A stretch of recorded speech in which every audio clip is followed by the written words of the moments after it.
Hello দর্শক, সবাইকে সালাম এবং শুভেচ্ছা এবং আন্তর্জাতিক নারী দিবস উপলক্ষে আমাদের যারা নারীর সম্প্রদায় আছেন, নারী সম্প্রদায়ের সবাইকে আমাদের অভিনন্দন, শুভেচ্ছা তাদের প্রতি এটা জানিয়ে শুরু করছি আজকের টাইম এক্সক্লুসিভ। আশা করি সবাই ভালো আছেন। সো যাই হোক, আজকে যে বিষয়গুলো আলোচনা করব তা হচ্ছে, প্রথমেই আজকে আমরা রেখেছি বিশ্ব নারী দিবসে সবাইকে আন্তরিক শুভেচ্ছা, নারী স্বাধীনতা অধিকার বিতর্ক, এবং এই সময় নারীদের সামনে সবচেয়ে বড় চ্যালেঞ্জ এবং এর সমাধান কি, এই বিষয়টি আজকে আমরা আলোচনা করব। ইরানের নতুন নেতৃত্বে মুজতবা খামেনি, আপনারা একটু আগে ভিডিও দেখেছেন আমাদের এখানে, এবং নেতৃত্বের এই পরিবর্তন কি যুদ্ধে কোনো ধরনের পরিবর্তন আনবে কিনা, এই বিষয়টি আজকে আলোচনা করব। আমরা আলোচনা করব, আপনারা জানেন মেয়র আমদানির 9.5% আপনার বাড়িতে প্রপার্টি ট্যাক্স বাড়ানোর উদ্যোগ নিয়েছেন। আমাদের সাথে একজন অর্থনীতিবিদ আছেন যিনি বাড়িওয়ালাও, আমরা তার কাছে তার প্রতিক্রিয়া জানতে চেষ্টা করব। এবং আরেকটা জিনিস জানার চেষ্টা করব, তা হচ্ছে যে এই যে ইরান যুদ্ধ, এই যুদ্ধে আন্তর্জাতিক এবং আমাদের বিশেষ করে যারা মধ্যবিত্ত নিম্ন মধ্যবিত্ত তাদের জীবনের উপর কী ধরনের প্রভাব ফেলতে পারে এই যুদ্ধ, এই বিষয়টি আমরা আলোচনা করব। আমরা আলোচনা করব যে ইরান যুদ্ধে যেটা বলেছি আপনার, যে ইরানের নতুন নেতৃত্ব মুস্তফা খামেনি এবং তার এই নেতৃত্বের যে আরোহণ, এই আরোহণের যুদ্ধের উপর কী প্রভাব পড়বে, এটা কি যুদ্ধ বন্ধ হয়ে যাবে না যুদ্ধ কন্টিনিউ হবে, এই বিষয়টি আজকে জানার চেষ্টা করব। যাই হোক, আজকে অতিথি যারা আছেন তাদের মধ্যে আছেন জনাব হাসান ফেরদৌস, আমাদের ডক্টর শওকত আলী এবং আলিসা প্রধান, আর আছেন নাজমুল হাসান। শুরু করব আজকে দিনের আপডেট জানাচ্ছেন নাজমুল হাসান। তার আগে ফেসবুকে যারা দেখছেন আশা করি অনুষ্ঠানটি শেয়ার করবেন। নাজমুল হাসান, যাচ্ছি আপনার কাছে। ধন্যবাদ আবু তাহের এবং ধন্যবাদ টাইম টেলিভিশনের সকল দর্শক শ্রোতা এবং প্যানেলিস্ট, সবাইকে সালাম এবং শুভেচ্ছা। আশা করি আপনারা সবাই ভালো আছেন। আজ রবিবার, মার্চ মাসের 8 তারিখ। মাস্তাবা খামেনি 56 বছর বয়স্ক প্রয়াত আয়াতুল্লাহ খামেনির পুত্র, 87 বছর বয়স্ক খামেনির 56 বছর বয়স্ক পুত্র আজ ইরানের নতুন আয়াতুল্লাহ হিসেবে নির্বাচিত হয়েছেন। তিনি ইরানের সুপ্রিম লিডার হিসাবে তার আজকে থেকে তার অভিষিক্ত হলেন এবং তিনি হবেন এমনটা বেশ আগেভাগেই জানা গিয়েছিল যে কিন্তু তিনি শিয়া সম্প্রদায়ের নেতাও বটে, এবং যদিও তিনি এই ব্যাপারে বেশ কিছুটা দূরেই ছিলেন, কিন্তু পরবর্তীতে দেখা গেল যে তার বাবার শাসনামলে তিনি ছিলেন নেপথ্যের অনেক কিছু সিদ্ধান্ত গ্রহণকারী ব্যক্তি হিসেবে তিনি পরিচিতি লাভ করেছেন এবং তিনি তার যথেষ্ট অনেক আয়াতুল্লাহ খামেনির অনেক সাকসেসর, অনেক স্থলাভিষিক্ত হওয়ার যাদের নাম উঠে এসেছিল, যে 3 জনের নাম, তার মধ্যে মোস্তফা খামেনির নামও ছিল, কিন্তু শেষ পর্যন্ত মোস্তফা খামেনি নির্বাচিত হলেন 56 বছর বয়সে ইরানের শীর্ষস্থানীয় নেতা হিসেবে, সুপ্রিম লিডার বলা ইরানে, এবং তিনি সেই দায়িত্ব পালন করতে শুরু করেছেন ইতিমধ্যেই। তবে এর আগে তার সরকারি অফিসে কোনো কার্যক্রম পরিচালনা করার অভিজ্ঞতা ছিল না, যদিও রাষ্ট্রের শাসন ব্যবস্থায় তিনি একজন মুখ্য ব্যক্তি ছিলেন আয়াতুল্লাহ খামেনির পুত্র হিসেবে, কিন্তু আনুষ্ঠানিকভাবে কোনো দায়িত্ব তিনি পালন করেননি আজকের এই দায়িত্ব গ্রহণ করার আগে পর্যন্ত।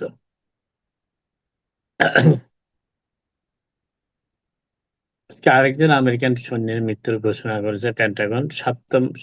এই নিয়ে 7 জন আমেরিকানের মৃত্যুর ঘোষণা দিয়েছে পেন্টাগন, এবং ইনি নিহত হয়েছেন ইরানের সাথে সর্বশেষ যুদ্ধ পরিস্থিতিতে। সেই কথাটি আজকে পেন্টাগন জানিয়েছে যে 7ম আমেরিকান যিনি নিহত হলেন। তেলের দাম হু হু করে বাড়ছে। গত কয়েকদিন ধরে আমরা বলে আসছি যে যুদ্ধ শুরু হওয়ার 1 সপ্তাহ অতিক্রান্ত হওয়ার পরই, অতিক্রান্ত হতে না হতে তেলের দাম প্রায় দ্বিগুণ হয়ে দাঁড়িয়েছে ব্যারেল প্রতি। যেখানে যুদ্ধ শুরু হওয়ার দিন ছিল $61 প্রতি ব্যারেল প্রতি, সেটি আজকে $100 অতিক্রম করেছে। এবং ইতিমধ্যে আপনারা যারা গাড়ি ব্যবহার করেন, পাম্পে গিয়েছেন, পাম্পের গাড়ির তেলের মূল্য $3 অতিক্রম করেছে ইতিমধ্যেই। এবং অনেক ক্ষেত্রে দেখা যাচ্ছে যে হু হু করে বাড়ছে। কিছু কিছু পাম্পে দেখা যাচ্ছে ঘন্টায় ঘন্টায় বাড়ছে। আপনি কিছুক্ষণ আগে গেলেন $3.25, কিছুক্ষণ পরে গেলেন $3.35। এরপরে দেখা যাচ্ছে যে হুবহু বাড়তে শুরু করেছে। তবে তেলের মূল্য শেষ পর্যন্ত ব্যারেল প্রতি $150 পর্যন্ত ঠেকতে পারে যদি যুদ্ধ অব্যাহত থাকে। এবং ইতিমধ্যেই কুয়েত ঘোষণা দিয়েছে যে তারা তেলের উত্তোলন কমিয়ে দিবে, এবং এর ফলে তেলের বাজারে সংকটও দেখা দিতে পারে, কারণ মধ্যপ্রাচ্য থেকে তেল আমদানির ব্যাপারটি বেশ জটিল আকার ধারণ করেছে।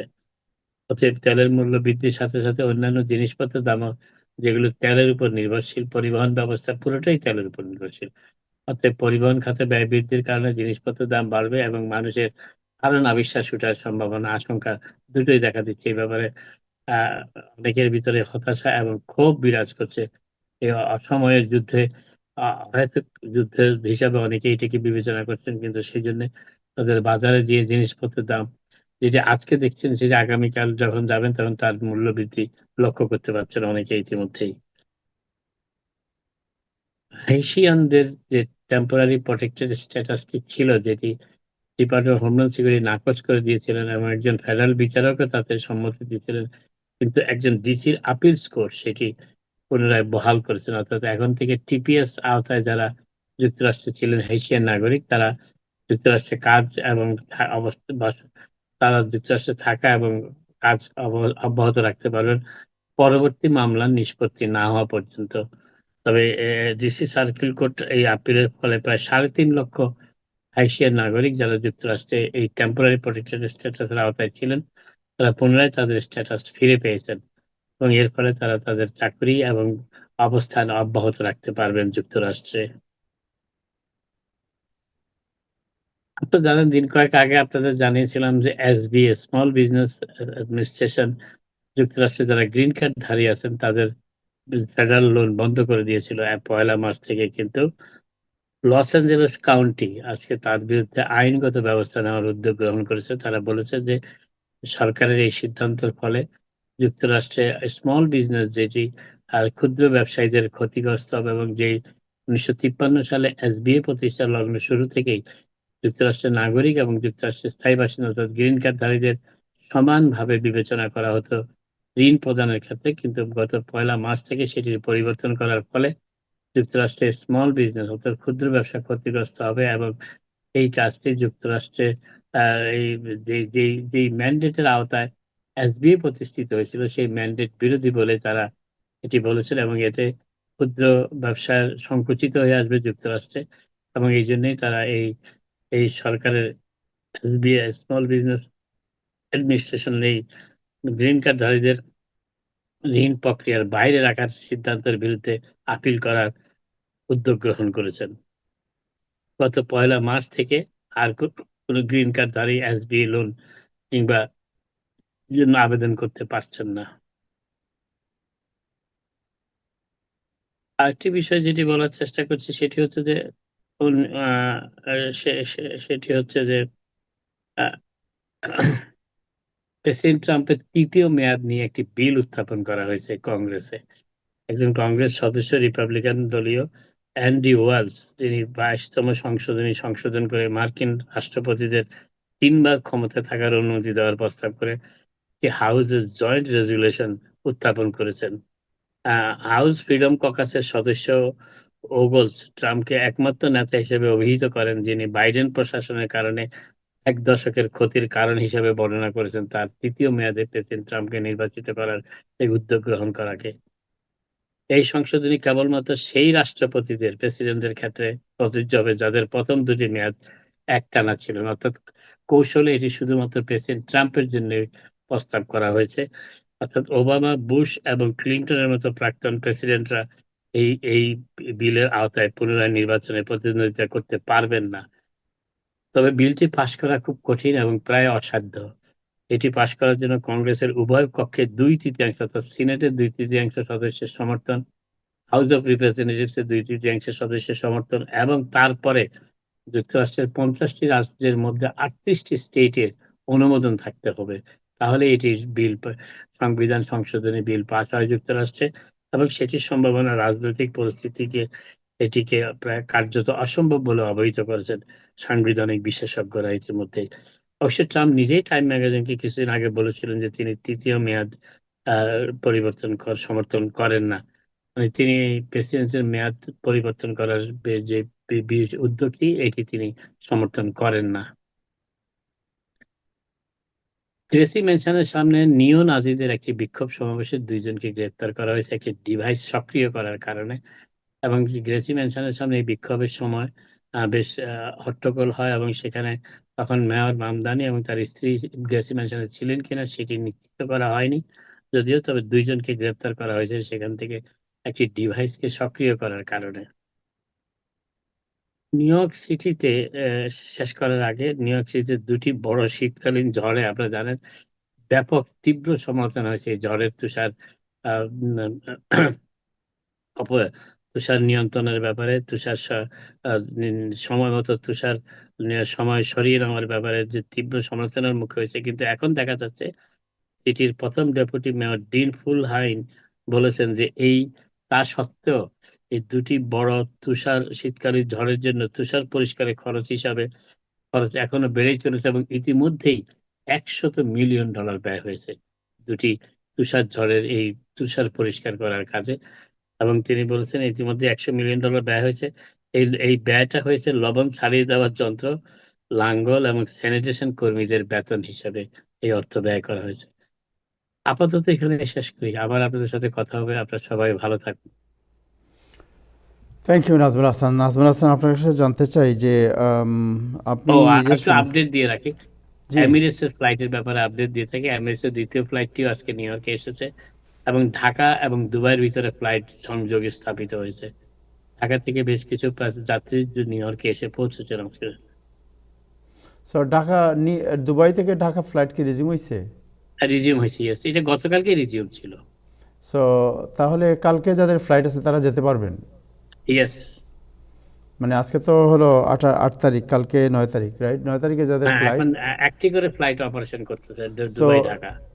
সো এক ফ্লাইটে যতজন ঢুকতে পারে আর কি, ৫০০ লোক ঢুকতে পারে খুব সম্ভবত না, একটা ৫০০ ফ্লাইটে। লোক তো সবাই তো বাংলাদেশি না, সবাই না। তবে এয়ারলাইন্স কর্তৃপক্ষ একটা সিস্টেম ক্রিয়েট করেছে, যারা দুবাইতে আটকা পড়েছিল, যারা নিউ ইয়র্ক আসতে চায় তাদের অগ্রাধিকার দেওয়া হচ্ছে, যারা ঢাকায় যেতে চায় দুবাইতে আটকা তাদের অগ্রাধিকার দেওয়া হচ্ছে। আর যারা ঢাকা থেকে দুবাই হয়ে যুক্তরাষ্ট্রে আসবেন তাদেরকেও পর্যায়ক্রমে সিটে আসন দেওয়া হচ্ছে। তাহলে this is a good news সবার Yes. জন্য। Thank you so much for this information. আপনাকে জানতে চাই যে মামদানির বাড়ির সামনে যে আপনার এই যে নিও বিস্ফোরণ, নাজিদের বিক্ষোভ, নিও নাজিদের বিক্ষোভ, হ্যাঁ। তো এটাকে কিভাবে দেখছেন আপনি? এটা কারা? এরা কারা? এটা নিও নাজি, এটা সো নাজি মানে তো আপনার এখানে তো সাবজেক্ট টু ইসলাম অ্যারেস্ট। ফোবিয়ার যারা মানে তল্পি বাহক তারাই এই সমাবেশটি করেছে। এটা নিও ট্রাম্পের নাজিরা তলবিবাহকরা? না, ট্রাম্পের তল্পি বাহক আমি বলতে চাচ্ছি না। ইসলামকে যারা ঘৃণা করে, ইসলামকে যারা হেট করেন, ইসলাম ফোবিয়া যারা ফোবিয়া যারা আক্রান্ত, ইসলাম ফোবিয়া, তারাই এই সমাবেশটি করেছিলেন। সো এটাতে আপনার নিউ নাজি যেটা বলছেন, এই নাজি নাম নিয়েই তো আপত্তি। নাজি হলে তো আমেরিকায় গ্রেফতার হওয়ার কথা। হ্যাঁ, কিন্তু ২ জনকে তো গ্রেফতার করেছে অবশ্য। সক্রিয় একটি ডিভাইস আমি তারা বলছি এদেরকে সক্রিয় পারমিশন করেছেন। দিল কিভাবে এটা সমাবেশ করার, নিউ নাজিদেরকে? সেটা একটা ব্যাপার, পুলিশ। শওকত আলী সাহেব কি বলছেন? অ্যারেস্ট করা হয়েছে, এরা কিন্তু বহু আগে থেকে এন্টাই ইমিগ্রান্টস যত মুভমেন্ট আছে বা প্রচার প্রচারণা আছে তাদের সাথে কিন্তু তারা অনেক আগে থেকেই জড়িত।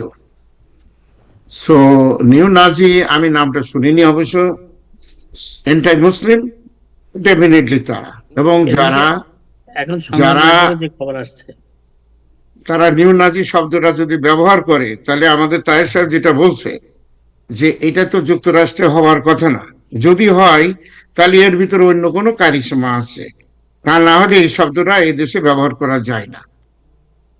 সংবাদ মাধ্যমে তাদেরকে নিও নাজিস হিসাবে উল্লেখ করা হয়েছে। It's very significant. আচ্ছা, যাই হোক, এটা পরে আলোচনা করি। একটু আগে জনাব নাজমুল হাসান, আপনি জানেন যে ট্রাম্প কি বলে, আমাদের মামদানি প্রশাসন ৯.৫% যে প্রপার্টি ট্যাক্স বাড়াবে, এই প্রপার্টি ট্যাক্স বাড়ালে বাড়ির মালিকরা কিভাবে এটাকে নিচ্ছেন? আমার মনে হয় ডক্টর শওকত আলী সাহেব, উনি তো, আপনি জানেন, উনি তো অনেকগুলো বাড়ির মালিক, রাইট? সো উনি বিষয়টা কি এইটা নজরুল হাসান সাহেবকে জিজ্ঞেস করেন, দেখি উনি কি বলে। না, না, কথাটা হচ্ছে যে নিউ ইয়র্কে তো এমনিই হ্যাভিলি ট্যাক্স স্টেট এবং এবং বাড়ির মালিকদের ট্যাক্স বৃদ্ধির তো অনেকগুলো সিরিয়াল এফেক্ট আছে। সিরিয়াল এফেক্ট হচ্ছে যে ম্যাক্সিমাম বাড়ি তো সিঙ্গেল ফ্যামিলি ওন হাউস না। আর তারপরে এখানে সবাই টেনেন্ট আছে। যখনই 9.5% বাড়বে তখন বাড়ির মালিকরা সুবিধা পেয়ে যাবে 10 থেকে 12, 13, 14% পর্যন্ত বাড়ির ভাড়া বাড়াতে। তার একটা সুযোগ তাদের হয়েছে। ডক্টর শওকত তো আলী, আপনি তো বাড়ির মালিক, সো আপনি কি করবেন? হোয়াট ইজ ইয়োর, প্রথমে জানতে চাই ওনার যে উদ্যোগ, যেটা 9.5% প্রপার্টি ট্যাক্স বাড়ানো, এটাকে আপনি কীভাবে দেখছেন? আপনি দুটো জিনিস, এক তো হচ্ছে আপনি বাড়িওয়ালা, সারা জীবন সমাজতন্ত্রের আন্দোলন করে এখন আপনি হয়েছেন ক্যাপিটালিস্ট, আর 2 নম্বর হচ্ছে যে আপনার বাড়িওয়ালা, তারপরে হলো ইকোনমিস্ট। এই দুই পার্সপেক্টিভ থেকেই আপনি কীভাবে জিনিসটাকে দেখছেন? না, আমি লাস্টের কোশ্চেনটা উত্তরটা আগে দিই। সেটা একজন ইকোনমিস্ট হিসেবে আমি প্রথমেই মনে করি যে আমার অর্থনৈতিক একটা ভায়াবিলিটি থাকার জন্য কিছু ইনভেস্টমেন্টের প্রয়োজন। তো যেহেতু নিউ ইয়র্কে থাকি, আমি মনে করেছি যে বাড়ি কিনলে এই ইনভেস্টমেন্ট একটা স্টেবল হয়, এই জন্যই আমি কয়েকটা বাড়ি কিনছি, দ্যাট ইজ কারেক্ট। এবং যদি কোনো ইকোনমিক্স সে বাড়িঘর না কিনে অন্যরকম করে বেড়ায় এদিকে, আমি মনে করি এটা আপ টু দেম। কিন্তু আমার মনে হয় না যে সে সত্যিকার তার ইকোনমিক্স পড়া অ্যাকচুয়ালি এটা বলা উচিত না, এতে সার্থক হয়েছে। তা আমি এটা অনেক আগেই করছি, 30 বছর আগে এই ডিসিশন গুলো আমি নিয়েছি। হাওয়ার এটা আমার কথা না, ল্যান্ডলর্ডের 19.5% ট্যাক্স ব্লুমবার্গ করেছিল without any kind of hearing and discussion, এটা করেছিল। এরপরে প্রত্যেকবার কিছু কিছু বাড়ানো হয়, আর এইবার যদি তার উপরে 9% দেয়, তাহলে আপনি দেখবেন প্রায় 29 বা 30% বাড়ির মালিকদের উপরে আপনি ট্যাক্স দিয়েছেন। যারা আপনার সিঙ্গেল হোম ওনার, তাদের জন্য এর থেকে কষ্টকর দুঃখ বোধ তাদের আর হবে না। 2 ফ্যামিলি যারা আছে, হয়তো এটা পাপা মামাজ হাউস আমরা বলি, হয়তো ছেলেমেয়েরা 1 ফ্লোরে থাকে আর মা বাবা আর 1 ফ্লোরে থাকে, তাদের জন্য এটা খুবই অসহনীয়। 3 তলা বা 4 তলা, 5 তলা অবশ্য অন্য ক্যাটাগরিতে যায়, 4 তলা পর্যন্ত যারা আছে তাদেরকে যদি এই ট্যাক্সটা দিতে হয় এক্সট্রা, তাহলে মনে রাখবেন আমাদের নজরুল হাসান সাহেব ক্লিয়ার বলেছে যে বাড়ির ভাড়া প্রশ্নাতীত ভাবে যা আপনি এখন দেখেছেন তার থেকে অনেক গুণ বাড়তে হবে। মনে রাখবেন কিছুদিন আগে এই সামারে আপনার ইলেকট্রিক প্রাইস বাড়িয়েছে 21.5, গ্যাস প্রাইস বাড়ানো হয়েছে। Gas, heat, hot water, electricity, এই পুরো বার্ডেন প্লাস আপনার প্রপার্টি ট্যাক্স আপনি বাড়বেন। এই লোক কি তার দেশ থেকে বিক্রি করে এনে এখানে টেনান্টদের দেবে? তখন এর বাড়াতে হবে। যদি বাড়াই, তাহলে মামদানিকে আমি একটা উপদেশ দিয়েছিলাম যে তার বাপ অন্তত অত্যন্ত বিচক্ষণ একজন পণ্ডিত অধ্যাপক কলম্বিয়া ইউনিভার্সিটির, তার সাথে একটু আলাপ করলে, উনি যদি পলিটিক্যাল সায়েন্স নেই বেশিরভাগ ওনার রিসার্চ বা পড়াশোনা, তাকে জিজ্ঞেস করলে অন্তত বলতে পারত যে এই অন্যায় কাজটা করো না। এতে বাড়ি ভাড়া যখনই বাড়বে তখন কিন্তু যাদের জন্য এতগুলো কথা বলা হয়েছে যে আমরা বাড়ির ভাড়া কমাবো, এইটা করব, ওইটা করব, সেটা করব, আপনি ধরেন একটা জিনিস, সে তখন বলবে আচ্ছা তা না হলে আমি তো বাস ফ্রি দিতে পারবো না। আপনি বাসে যদি চড়েন তাহলে বাসের টিকিটটা আপনি বেশি দেবেন, যদি না চড়েন বাড়িতে থাকেন তাহলে আপনাকে কিন্তু হাই প্রাইস ভাড়া দিতে হবে এভরি মান্থ। আপনি বাড়ি থাকেন আর না থাকেন, এখানে একটা পার্থক্য দেখেন। সে হয়তো 2-1টা রুট ফ্রি করেও দিতে পারে, যেহেতু তার ইলেকশনে সেটা বলেছে, কিন্তু এই লোকটাকে কিন্তু বাড়িতে থাকতে হয়, একটা ফ্যামিলি নিয়ে মেনটেন করতে হয়। তখন এই তেলের দাম কিন্তু খোলে আদায় হয়ে গেল। This is totally nonsense policy. এবং আমি অনেক আগেই বলেছি যে যদিও আমি আমার ফ্যামিলি সবাই আমরা ভোট দিয়েছি তাকে, কিন্তু এটা লুকস লাইক যে 1 টার্ম মেয়র হতে যাচ্ছে এই city, just like Eric Adam. কারণ এই লোকের সাথে অর্থনৈতিক যে একটা কানেক্টিভিটি একটা সিটির, এটা ল্যাকিং অফ তার নলেজ অথবা তার লোকজন, 1 নম্বর। 2 নম্বর হলো যে তিনি এইটা বলতে চাচ্ছেন অনেকের কথা যে এটা গভর্নর হকুলের কাছ থেকে এক্সট্রা টাকাটা আদায় করার জন্য। তো সেটা যদি সে করতে চায়, আমি জানি না, হকুল তো ট্যাক্স, যেহেতু তার ইলেকশন সামনে, সে ট্যাক্সের বিরোধী। সে বলেই দিয়েছে যে কোনো রকম, এমনকি রিচ পিপুলদের তুমি ট্যাক্স এইভাবে নিতে পারো না। সেখানে প্রপার্টি ট্যাক্স যদি সে বাড়ায়, তাহলে আমার মনে হয় হকুরির জন্য এটা একটা ব্যর্থতা হবে। এবং জিনিসপত্রের দাম তো এমনি বেড়ে গেছে, যুদ্ধর যে অবস্থা তাতে আপনি সমস্ত জিনিসগুলো আপনি অলরেডি লক্ষ্য করেছেন, ইনক্লুডিং গ্যাস প্রাইস। সবকিছুর দাম যখন বাড়বে, এইবার প্রপার্টি ট্যাক্স বাড়িয়ে দিয়ে এবার বাড়িঘরের রেন্টিং অবস্থা আপনি খারাপ করলেন, তখন কি হবে? এই সিটি ছেড়ে এই সিটি ছেড়ে লোকজন চলে যাবে অন্য আশেপাশে, যখন যেখানে সুবিধা পাবে, সস্তা হবে, তখন সেখানে চলে যাবে। এবং চলে যখন যাই, তখন স্কুল, এই যে ডে কেয়ার বলেন, ছোট ছোট বিজনেস যেখানে আপনি চা কফি খান, এই যাতায়াত, এই ট্রানজিট, এই সব দিক দিয়ে কিন্তু এফেক্টেড হয়। এর ভিতরে সূক্ষ্ম অর্থনৈতিক একটা কানেক্টিভিটি আছে। এটা যদি যে মেয়র বোঝে না, তাকে আপনি বুঝাবেন কিভাবে? সুতরাং আমি মনে করি যে তার শুভবুদ্ধির উদয় হোক, এবং এই যে লক্ষ লক্ষ রেন্টার যারা আছে, তাদেরকে উনি এই মানে সুযোগ সৃষ্টি করার বদলে তাদের সুযোগ সৃষ্টি করাবে এই নিউ ইয়র্ক সিটি থেকে পালিয়ে যাওয়ার। এবং এটা এই সিটির জন্য সব থেকে দুর্ভাগ্যজনক একটা পরিস্থিতি হবে যখন আপনাকে একটা প্রশ্ন, শেষ প্রশ্ন করতে চাই এই বিষয়ে, যে রেন্ট যদি প্রপার্টি ট্যাক্স যদি বাড়ে, তাহলে আপনি কি, যেমন সে আবার আপনার যারা ভাড়াটি আছে এদের কি ভাড়া বাড়াবেন আপনি? না, এটা তো আমার ব্যক্তিগত কোনো বিষয় না। না না, আপনার এটা প্রত্যেক সে আবার 9.5% ট্যাক্স বাড়ানো হলো, রাইট? সো আপনি তখন, আপনি যেমন ধরেন একজন, এটাকে এটাতে ইকোনমিক্স এটাকে বলে স্টিকি প্রাইস। আপনি রেন্ট দেন 1 বছরের জন্য, এটা লিজ থাকে মিনিমাম 1 ইয়ার লিজ। তো লিজে যখন আপনার ট্যাক্সটা হিট করবে আপনাকে, আপনি কিন্তু সাথে সাথে লিজ চেঞ্জ করতে পারেন না, বা আপনি বাড়াতে পারেন না, but you have to wait for another year. right. যখন নতুন বছর হবে তখন, তাহলে ও যদি এখন এই ট্যাক্সটা বাড়ি দেয় সামহাও জোর করেই, he is in big trouble, কিন্তু অনেক অনেক অসুবিধার ভিতরে পড়বে এটা দেওয়ার পরই। কিন্তু যে কোনো বাড়ির মালিক নেক্সট ইয়ার লিজ যখন এটা রিনিউ করা হবে, তখন আপনি দেখবেন যে যে বাড়িতে আপনি ছিলেন সেখানে থাকাটা আপনার জন্য কঠিন হয়ে যাচ্ছে। Don't forget your gas price, electricity, এগুলো যদি আপনাকে দিতে হয়, সেগুলো কিন্তু বাইট করবে। আর যদি বলেন যে এটা তো আমার ল্যান্ডলর্ড, আমি lucky person, which is very rare, যে না আমার ল্যান্ডলর্ডই তো আমার গ্যাস, হিট, হট ওয়াটার দেয়, আপনি মনে করবেন ওখানেও আপনি পিঞ্চিং খাবেন, কিন্তু ডেফিনেটলি।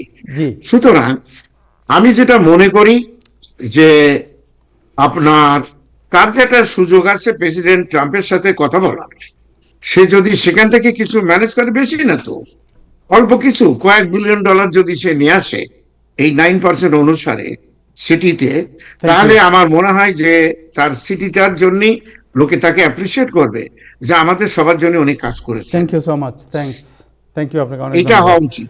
Thank you. দর্শক, আমাদের সাথে যুক্ত হয়েছেন এলিশা প্রধান, যিনি ফাউন্ডার হারনেট ফাউন্ডেশন, হারনেট টিভি, এবং দেশে বিদেশে অত্যন্ত পরিচিত একজন অভিনেত্রী, যিনি আগে অভিনয় করতেন।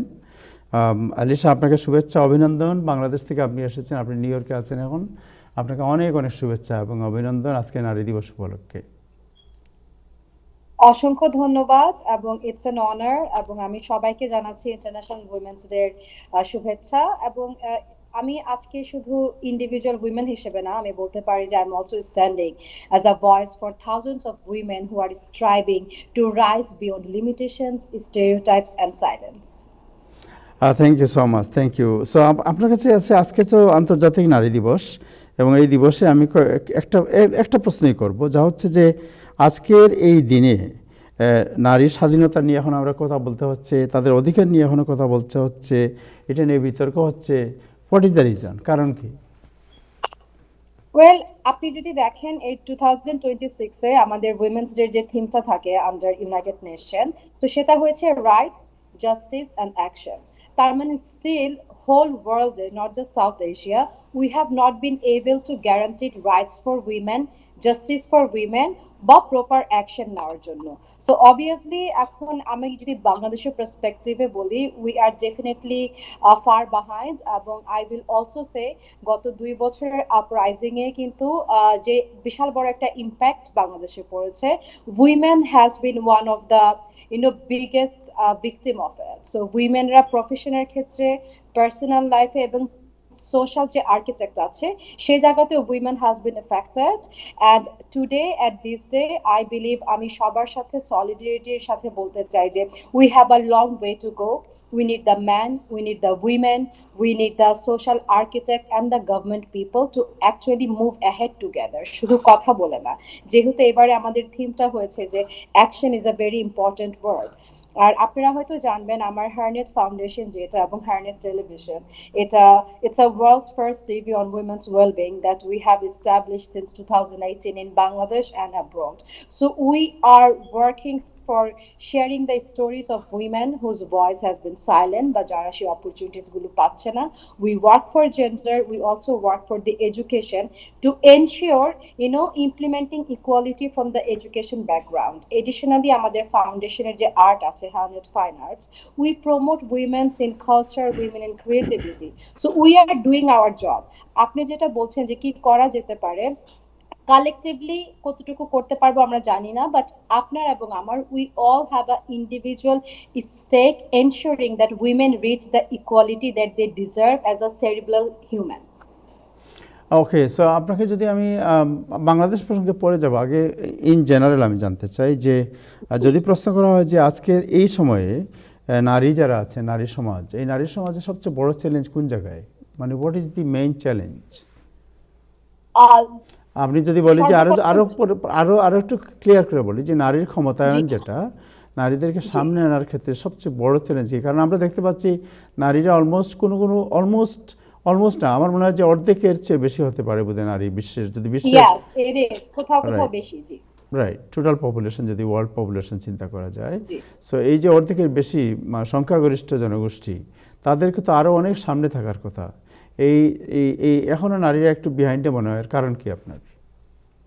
Well, see, এই সলিউশনটা একদিনে আসবে না। It goes back to the history এবং আমাদের যে হিউম্যান, যেভাবে আপনার হিউম্যান নেচার যেভাবে ডেভেলপ হয়েছে, man has been the primal factor, যেহেতু ম্যানরাই লিড করতো। তো আই থিঙ্ক ওই জায়গাটা এখনো আছে।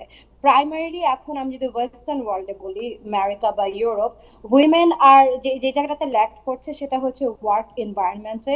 ইভেন আপনার সব থেকে ডেভেলপড জায়গাতেও দেখা যায় যে উইমেন ওয়ার্কিং ইকুয়ালিটিটা 30% ম্যাক্সিমাম, যেখানে হয়তো ছেলেরা 70% লিড করতে পারছে। So that's one factor. That means not just at the home, even at a work ambience বা ওয়ার্ক এনভায়রনমেন্টেও উইমেনরা আপনার ডিপ্রাইভড হচ্ছে তাদের ইকুয়াল মেরিটটাকে আপনার এক্সপ্রেস করার ক্ষেত্রে। তো সেই জায়গায় এখানে অবশ্যই যদি আমি বিদেশের কথা বলি বা আমেরিকার কথা বলি, you need more infrastructure supporting that, এবং এখানে অফকোর্স উইমেনের মাদারহুডটা চলে আসে। সো সেই জায়গাটাতে আপনার অ্যালং উইথ ফ্যামিলি, এটা একটা ইউনাইটেড কোহর্ট হইতে হবে। জাস্ট আপনার গভর্নমেন্ট থেকে করলে হবে না, জাস্ট আপনার ওয়ার্ক স্ট্রাকচারে করলে হবে না, education, family, this all thing has to come together. আপনি যদি একটু নোটিস করে দেখেন লাস্ট 50 ইয়ার্স ধরে কিন্তু উই আর অলওয়েজ হিয়ারিং একটা নিউ ইনিশিয়েটিভ, বাট কোথাও না কোথাও এই যে চেইনটা that has not been yet to be formed together. So you need a support from the husband, the father, at the same time in your institution for education, and then in the working fields, and definitely the government needs to also enhance that. So we have to form a rigorous chain, not just for South Asia or Bangladesh, even for the world. So আপনি যারা বলছেন যে এই এক্ষেত্রে individually যদি বলেন আমি, অথবা আরও আমরা যারা আছি, রাইট, আমরা যারা পুরুষ যারা আছি, তাদের what is there responsibility and what is the responsibility of the women herself, যে এই যে গ্যাপটা আছে, এই গ্যাপ ফিল আপ করার ক্ষেত্রে কে একে অন্যকে কিভাবে হেল্প করতে পারে? ব্রিলিয়ান্ট একটা question. First of all thank you. একটা জিনিস কি আমাদেরকে মনে রাখতে হবে যে I believe as a women, women should not compete or diminish each other. তো আগে আমি বলবো যে উইমেনের জন্য কি করতে পারে, আমি ছেলেদের ক্ষেত্রে পরে আসবো। আমাদেরকে যেটা সোসাইটিতে এমন ভাবে একটা টক্সিসিটি উইমেনদেরকে শিখিয়েছে যে what happens, women started seeing other women as our rivals. So যে ক্ষেত্রে একটা উইমেনের যে ডেভেলপমেন্টটা বা যে অপরচুনিটিসটা আসার কথা একটা পুরুষের জায়গা থেকে বেশি নারীরাই তাকে বাধা দিচ্ছে। So that needs to change. And এটা কিভাবে চেঞ্জ করবো, আই অ্যাজ আ ওমেন আমি এটা আজকে এই ডিসিশনটা নিতে পারি যে tomorrow I will mentor another women, tomorrow I will celebrate each other success and we will protect each other dignity and build a network of support. কারণ কি উইমেনদের ক্ষেত্রে যেটা হয় কিছু হলেই আমাদের ডিগনিটিটাতে টাচ করা হয়। Anyway, if you want to undermine a woman's talent, women's position, what do? You go after her character, you go after her dignity or her image. So এই জায়গাটা as a woman যদি I can support another woman, that will change. At the same time, to create a support system. There are many issues that women still cannot go to a man, be it the father, the boss, or the teacher. So you need a women's group, who have the experiences and they can pass on to that. তো আমাদের ক্ষেত্রে বিশেষ করে south এশিয়ায় we have that lackings. যেহেতু আমি হাজারো হাজারো নারী নিয়ে কাজ করি, I have seen that it doesn't matter একটা women educated, successful, rich or poor, somehow আমাদের সাবকনশিয়াস মাইন্ডে আছে যে একটা উইমেন একটা উইমেনকে অতটা তার পাশে দাঁড়াতে যেতে চায় না। So that needs to change, number one. এবং এই চেঞ্জটা ইমপ্লিমেন্ট করার জন্য একটা পুরুষের অনেক বড় একটা ভূমিকা আছে। As a man, when you not just support your daughter, you don't just support your mother, your wife, your sister, even your friends, at the same time you also encourage them to support the other women, that can create a positive domino effect in our society. So as a man, আপনি একটা womenকে তো support করবেনই, you have to also encourage the women of your life and inspire them to inspire other women. And you as a man, you have to also inspire and teach your other male colleagues, your male friends, your male family members to do the same. So that's how real change can take place. So like I said, we don't have to go through the whole government, the logistic, the society. Let's start this change with you and with me, because when women rise, the entire community rise, right? Napoleon to Bonaparte to bole giyeche, if you want to give me a educated nation, then give me an educated mother. So you need to be able to give women that freedom, that ambience, that space, so he or she can actually excel through her own merit and through her own choice in life. Thank you. So আমার আরও দুই একটা জিনিস জানার আছে। একটা হচ্ছে যে সো এই যে সমতার কথা বলা হয় এবং দেখা যায় পুরুষরা অনেক সময় নারীদেরকে মনে করে যে ওকে আমরা সমতার কথা মুখে বলছি ঠিকই, বক্তৃতার সময় দেখা যায় মঞ্চে গিয়ে একজন পুরুষ মঞ্চ কাঁপিয়ে দিচ্ছে নারীর স্বাধীনতা এইসব বলে, কিন্তু তার ঘরের মধ্যেই সে স্বাধীনতা দিচ্ছে না আপনার, মানে বক্তৃতা এবং বাস্তব জীবন একবারে রিভার্স। এবং সে যখন তার সাথে আপনি কথা বলছেন তখন সে বলছে উনি আসলে বক্তৃতা করছি ঠিকই, কিন্তু ও কীভাবে করবে? আমি রাত 3টার সময় ঘর থেকে বেরিয়ে হাঁটতে পারবো, সে কি রাত 3টার সময় ঘর থেকে বেরিয়ে হাঁটতে পারবে? আমি আপনার 3 মণ ওজনের বস্তা আমার কাঁধে নিতে পারবো, সে পারবে কি 3 মণ বস্তা কাঁধে নিতে? তার তো ফিজিক্যাল স্ট্রেংথই নেই, রাইট? সো এই ধরনের একটা মেন্টালিটি কিন্তু আমাদের মধ্যে আছে। কিন্তু বলতেছে যে ম্যাটারনিটি লিভ আমার তো দরকার হয় না, ওর তো ম্যাটারনিটি লিভ লাগবে। সো সো সো আমরা যাই বলি না কেন মুখে অনেক কিছু আছে, পারিপার্শ্বিকতা আছে, ফিজিক্যাল স্ট্রেংথ আছে, নেচারের কিছু ব্যাপার আছে যে we cannot compare them. Like আমি যেভাবে পুরুষ এক্স্যাক্টলি ওই স্ট্রেচারে তাকে আমি নিতে পারবো না। সো এটার উত্তর কি? What is the answer? আমি আপনার কথাটা শুনছি এবং আমার আরো এরকম অনেক পপুলার কথাও মনে পড়ছে। খুব রিসেন্টলি বাংলাদেশ ইলেকশনের আগে কিন্তু আপনার জামাতের যিনি আমির উনিও এই ধরনের কথাটা বলেছে। আমরা পুরো বিষয়টা না একদম শুরুতেই আপনার গলদ। For women empowerment and women equality, we are not talking about racing with a man. We are not talking about a man can get out of the home at 3 a.m. I also want to get out. We are not saying this. A man can wear shorts, আমরাও রাস্তায় বের হয়ে যাব। We do not want that. আমাদের মনে হয় কি women empowerment বা feminism এর মিনিংটাই ভুল হচ্ছে। একটা নারী একটা পুরুষ কখনো ইকুয়াল না। A man and women can never be same. These are the two different aspect or side of God's creation. So আমরা যেটা চাচ্ছি as a human being, not as a physical body of a man and a woman, as a human being, through our merit and cerebral যে আমাদের যে ক্যাপাসিটিটা আছে সেটার উপর base করে যাতে we deserve the equal human rights for opportunity in my life, যাতে আমি আজকে ওয়াইফও হতে পারি আমার choice, I can be a house wife, I can be a CEO, I can be a super actress, I can be a model, অথবা আমি কিছুই করব না বা আমি হিজাব করতে চাই। This is something I should be allowed to do. আর সেম টাইমে যেটা আপনি বললেন যে ছেলেরা অনেক সময় অনেক বক্তৃতা দিচ্ছে এবং মুখে কথা বলছে, এখন আমি আপনাকে কি বলবো, আমরা সবাই হয়তো এই ধরনের আম্বিয়ান্স হয়তো আমার পরিবারেরই বা আমার আত্মীয় স্বজন বা আমার কোনো বন্ধুই হয়েছে যে এই ধরনের, সে সব নারীর জন্য এম্পাওয়ারমেন্ট চায়, কিন্তু সে তার বউয়ের জন্য চায় না, সে তার মেয়ের জন্য চায় না, সে তার মার জন্য চায় না। এবং ইট ইজ আ নর্মাল, খুবই একটা কমন একটা ফেনোমেনা বাংলাদেশে। তো এটাও চেঞ্জ হবে একটু সময়ের সাথে। সেক্ষেত্রে যেটা হয় যে আপনার উইমেনদেরকে ভয়েস রেজ করতে হবে, women needs to also step up. দেখা যায় যে একটা মা তার মেয়েকে অতটা আপলিফট করছে না, বা তার বোন আরেকটা বোনকে অতটা আপলিফট করছে না, বা তার ছেলের বউকে ছেলের বোনটা বা ছেলের মাটা আপলিফট করছে না। সো এই চেঞ্জ গুলো শুধু ছেলের থেকে আশা আমরা করতে পারি, কিন্তু এটা একটা ইন জেনারেল একটা আপনার হোল পিকচার না হলে হবে না। এবং ছেলেদেরকে, যেহেতু এটা তারা তাদের বাবার থেকে দেখে এসেছে, ধরেন যে ছেলেটা দেখেছে তার বাবার কথা ছাড়া তার মা কখনো জীবনে কিছু করে না বা বাসার বাহিরে যায় নাই, সেই ছেলেটা যতটাই লন্ডনে পড়ালেখা করে আসুক না কেন, দিন শেষে the moment that boy imagine his wife, he somehow project his mother. So এই জিনিসগুলো সিস্টেমেটিক ওয়েতে হয়ে আসে, যে জন্য আমি আপনাকে বারবার বলছি the women in the house also needs to raise the boys, and I think it will take some time, but together it's possible. Thank আর ইউ, এই যে থ্যাংকস। আপনি বলছিলেন আপনাদেরকেও পয়েন্ট আউট করতে হবে, এই ধরনের যারা ছেলেরা আছে আমাদের সোসাইটিতে, দিস ইজ মোর ভিশাস। কারণ সে বলছে ঠিকই উইমেন এম্পাওয়ারমেন্টের কথা, but he is not letting the women in her family to shine. তো তাদেরকে অ্যাড্রেস করতে হবে আমাদেরকে একসাথে। একটা হোয়াট অ্যাবাউট ইউনাইটেড স্টেট? আমরা দেখি যে ইউনাইটেড স্টেটের সবচেয়ে ওয়েস্টার্ন কান্ট্রিগুলোর লিডার অফ দ্য ওয়ার্ল্ড, কিন্তু এইখানে এখনও কোনো ওয়ামেন প্রেসিডেন্ট হতে পারে নাই, রাষ্ট্রের সর্বোচ্চ পর্যায়ে যেতে পারে নাই। আপনারা এটা কীভাবে দেখছেন? আমি এটা একটু মোর পলিটিক্যালি দেখবো, in the sense actually United States তো যেটা হয়েছে after world war two, they have become the supreme leader of the world. এবং যেটা দেখা হচ্ছে যে পলিটিক্সের সাথে যেহেতু America has played a very big role all over the world, so they sort of feel a supremacy এবং a big Brotherhood একটা বিষয় তাদের মধ্যে থাকে। এবং যেহেতু এই প্রথম থেকে আপনার ফ্রম দ্য ফাউন্ডিং ফাদার্স, যারা নাকি আপনার মানে even the writer of the আপনার আমেরিকান কনস্টিটিউশন, সেখানে কিন্তু নারীদের ভূমিকা অনেকটা কম ছিল। So it is more of a political এবং হিস্টোরিক্যাল থিংস।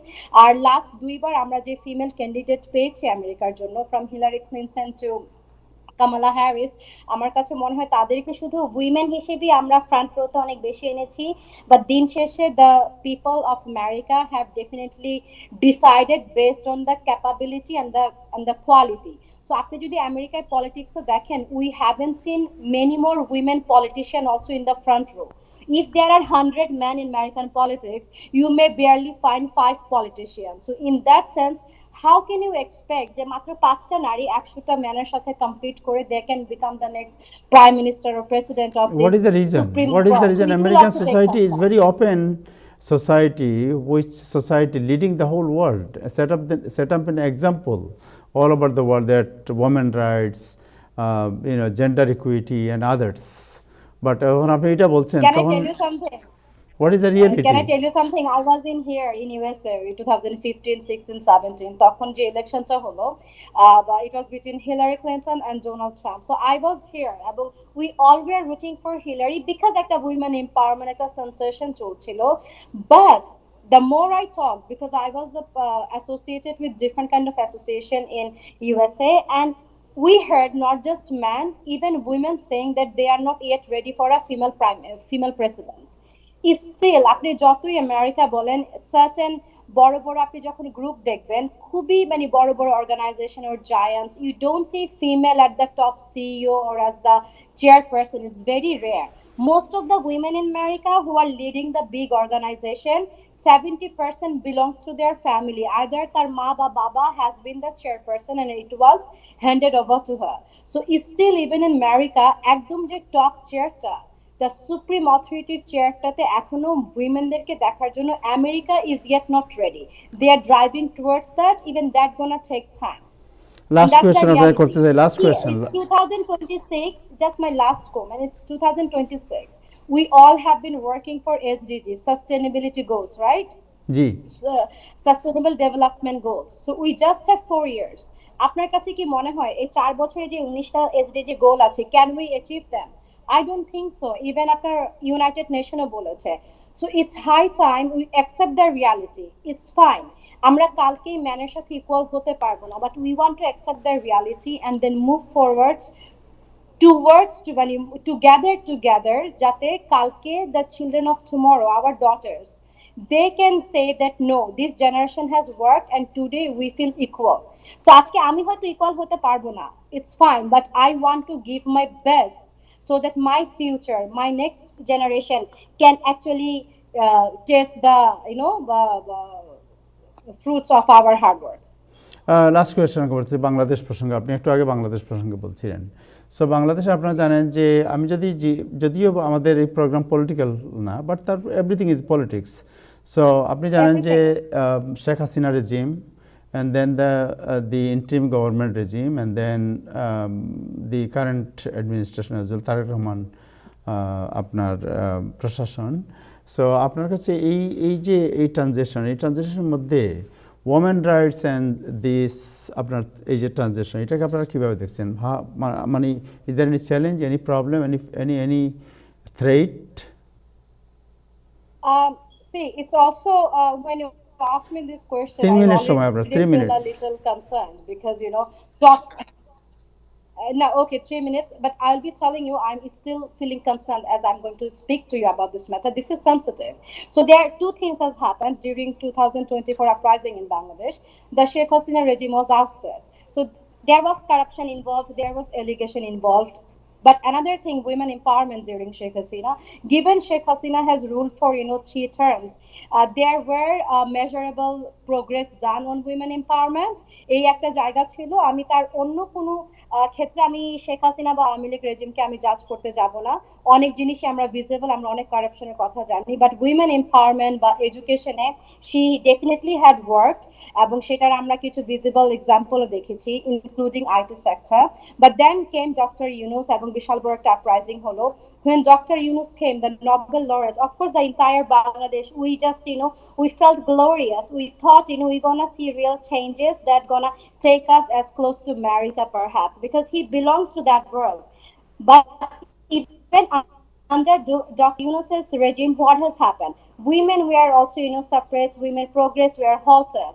এবং শুধু তাই না, আমি নিজে ব্যক্তিগতভাবে বলতে পারি যে আমারও কিছু জায়গায় আমার কাজের ক্ষেত্রে I felt threatened, I feel risk, but then again I understand হয়তো বাংলাদেশ একটা বিশাল বড় আপনার আপরাইজিং এর মধ্যে দিয়ে গিয়েছে, একটা রেভলিউশন হয়েছে। So maybe it was due. Even যখন কোভিড হয়, মহামারী হয়, এনিথিং হ্যাপেন, পলিটিক্যাল কোনো টার্মোয়াল হয়, women become the first victim. So doctor ইউনুসও পারে নাই তার প্রমিসটা রাখতে, যেভাবে উইমেন এম্পাওয়ারমেন্টের কথা বা উইমেনদেরকে সেফটি এনশিওর করার কথা ছিল। So this are the reality. And then came just this February, we have the new government, BNP. For the first time, the Bangladeshi president and the first women prime minister's son, Tariq Zia, has become the prime minister of our country. So আমি তাকে একটা শুভেচ্ছা দিয়েছিলাম। The only wish I have for him, he just came recently. He was away from his country 17 years. I believe that Tariq Zia learned the lesson from the Awami League regime, from Sheikh Hasina's regime. He learned the lesson from the seismic 17 months rules of Dr. Yunus. So I believe Tariq Ziaর হাতে অনেক বড় একটা opportunity আছে, because he has seen what grave mistakes of the politician can do to our country and do to his party. So যেহেতু আমি তারেক জিয়ার, আপনি যদি ক্যাম্পেইনটাতেও দেখেন, তার ওয়াইফ এবং তার মেয়েকে সে যেভাবে এম্পাওয়ার করেছে এবং খুবই পজিটিভলি যেভাবে মানুষের সামনে নিয়ে এসেছে, দ্যাট স্পিক্স ভলিউম। কিছুক্ষণ আগে আপনি বলছিলেন যে অনেক ছেলেরা উইমেন এম্পাওয়ারমেন্টের কথা বলে তার বাসার মেয়ে বা বউকে সেই জায়গাটা দেয় না। Tarique Zia has shown that. So this is a positive trait. I think somehow the young generation, they have appreciated that, and now we are looking forward at মানে এখনো তো অনেক বড় পরীক্ষা বাকি আছে. If Bangladesh remains stable, I believe, maybe under his regime we will see the new lights of women empowerment and more Thank progress you. in Bangladesh. আমাদের অনেক প্রোগ্রেস লাগবে. আমাদের এখনো নারীদের কাজের ক্ষেত্রে, রাস্তায় যাওয়ার ক্ষেত্রে, পড়ালেখার ক্ষেত্রে আমাদের এখানে অনেক প্রোগ্রেস, অনেক সেফটি, অনেক রাইটস এনশিওর করতে হবে, এবং we want to work together. I want to dedicate my life for that cause.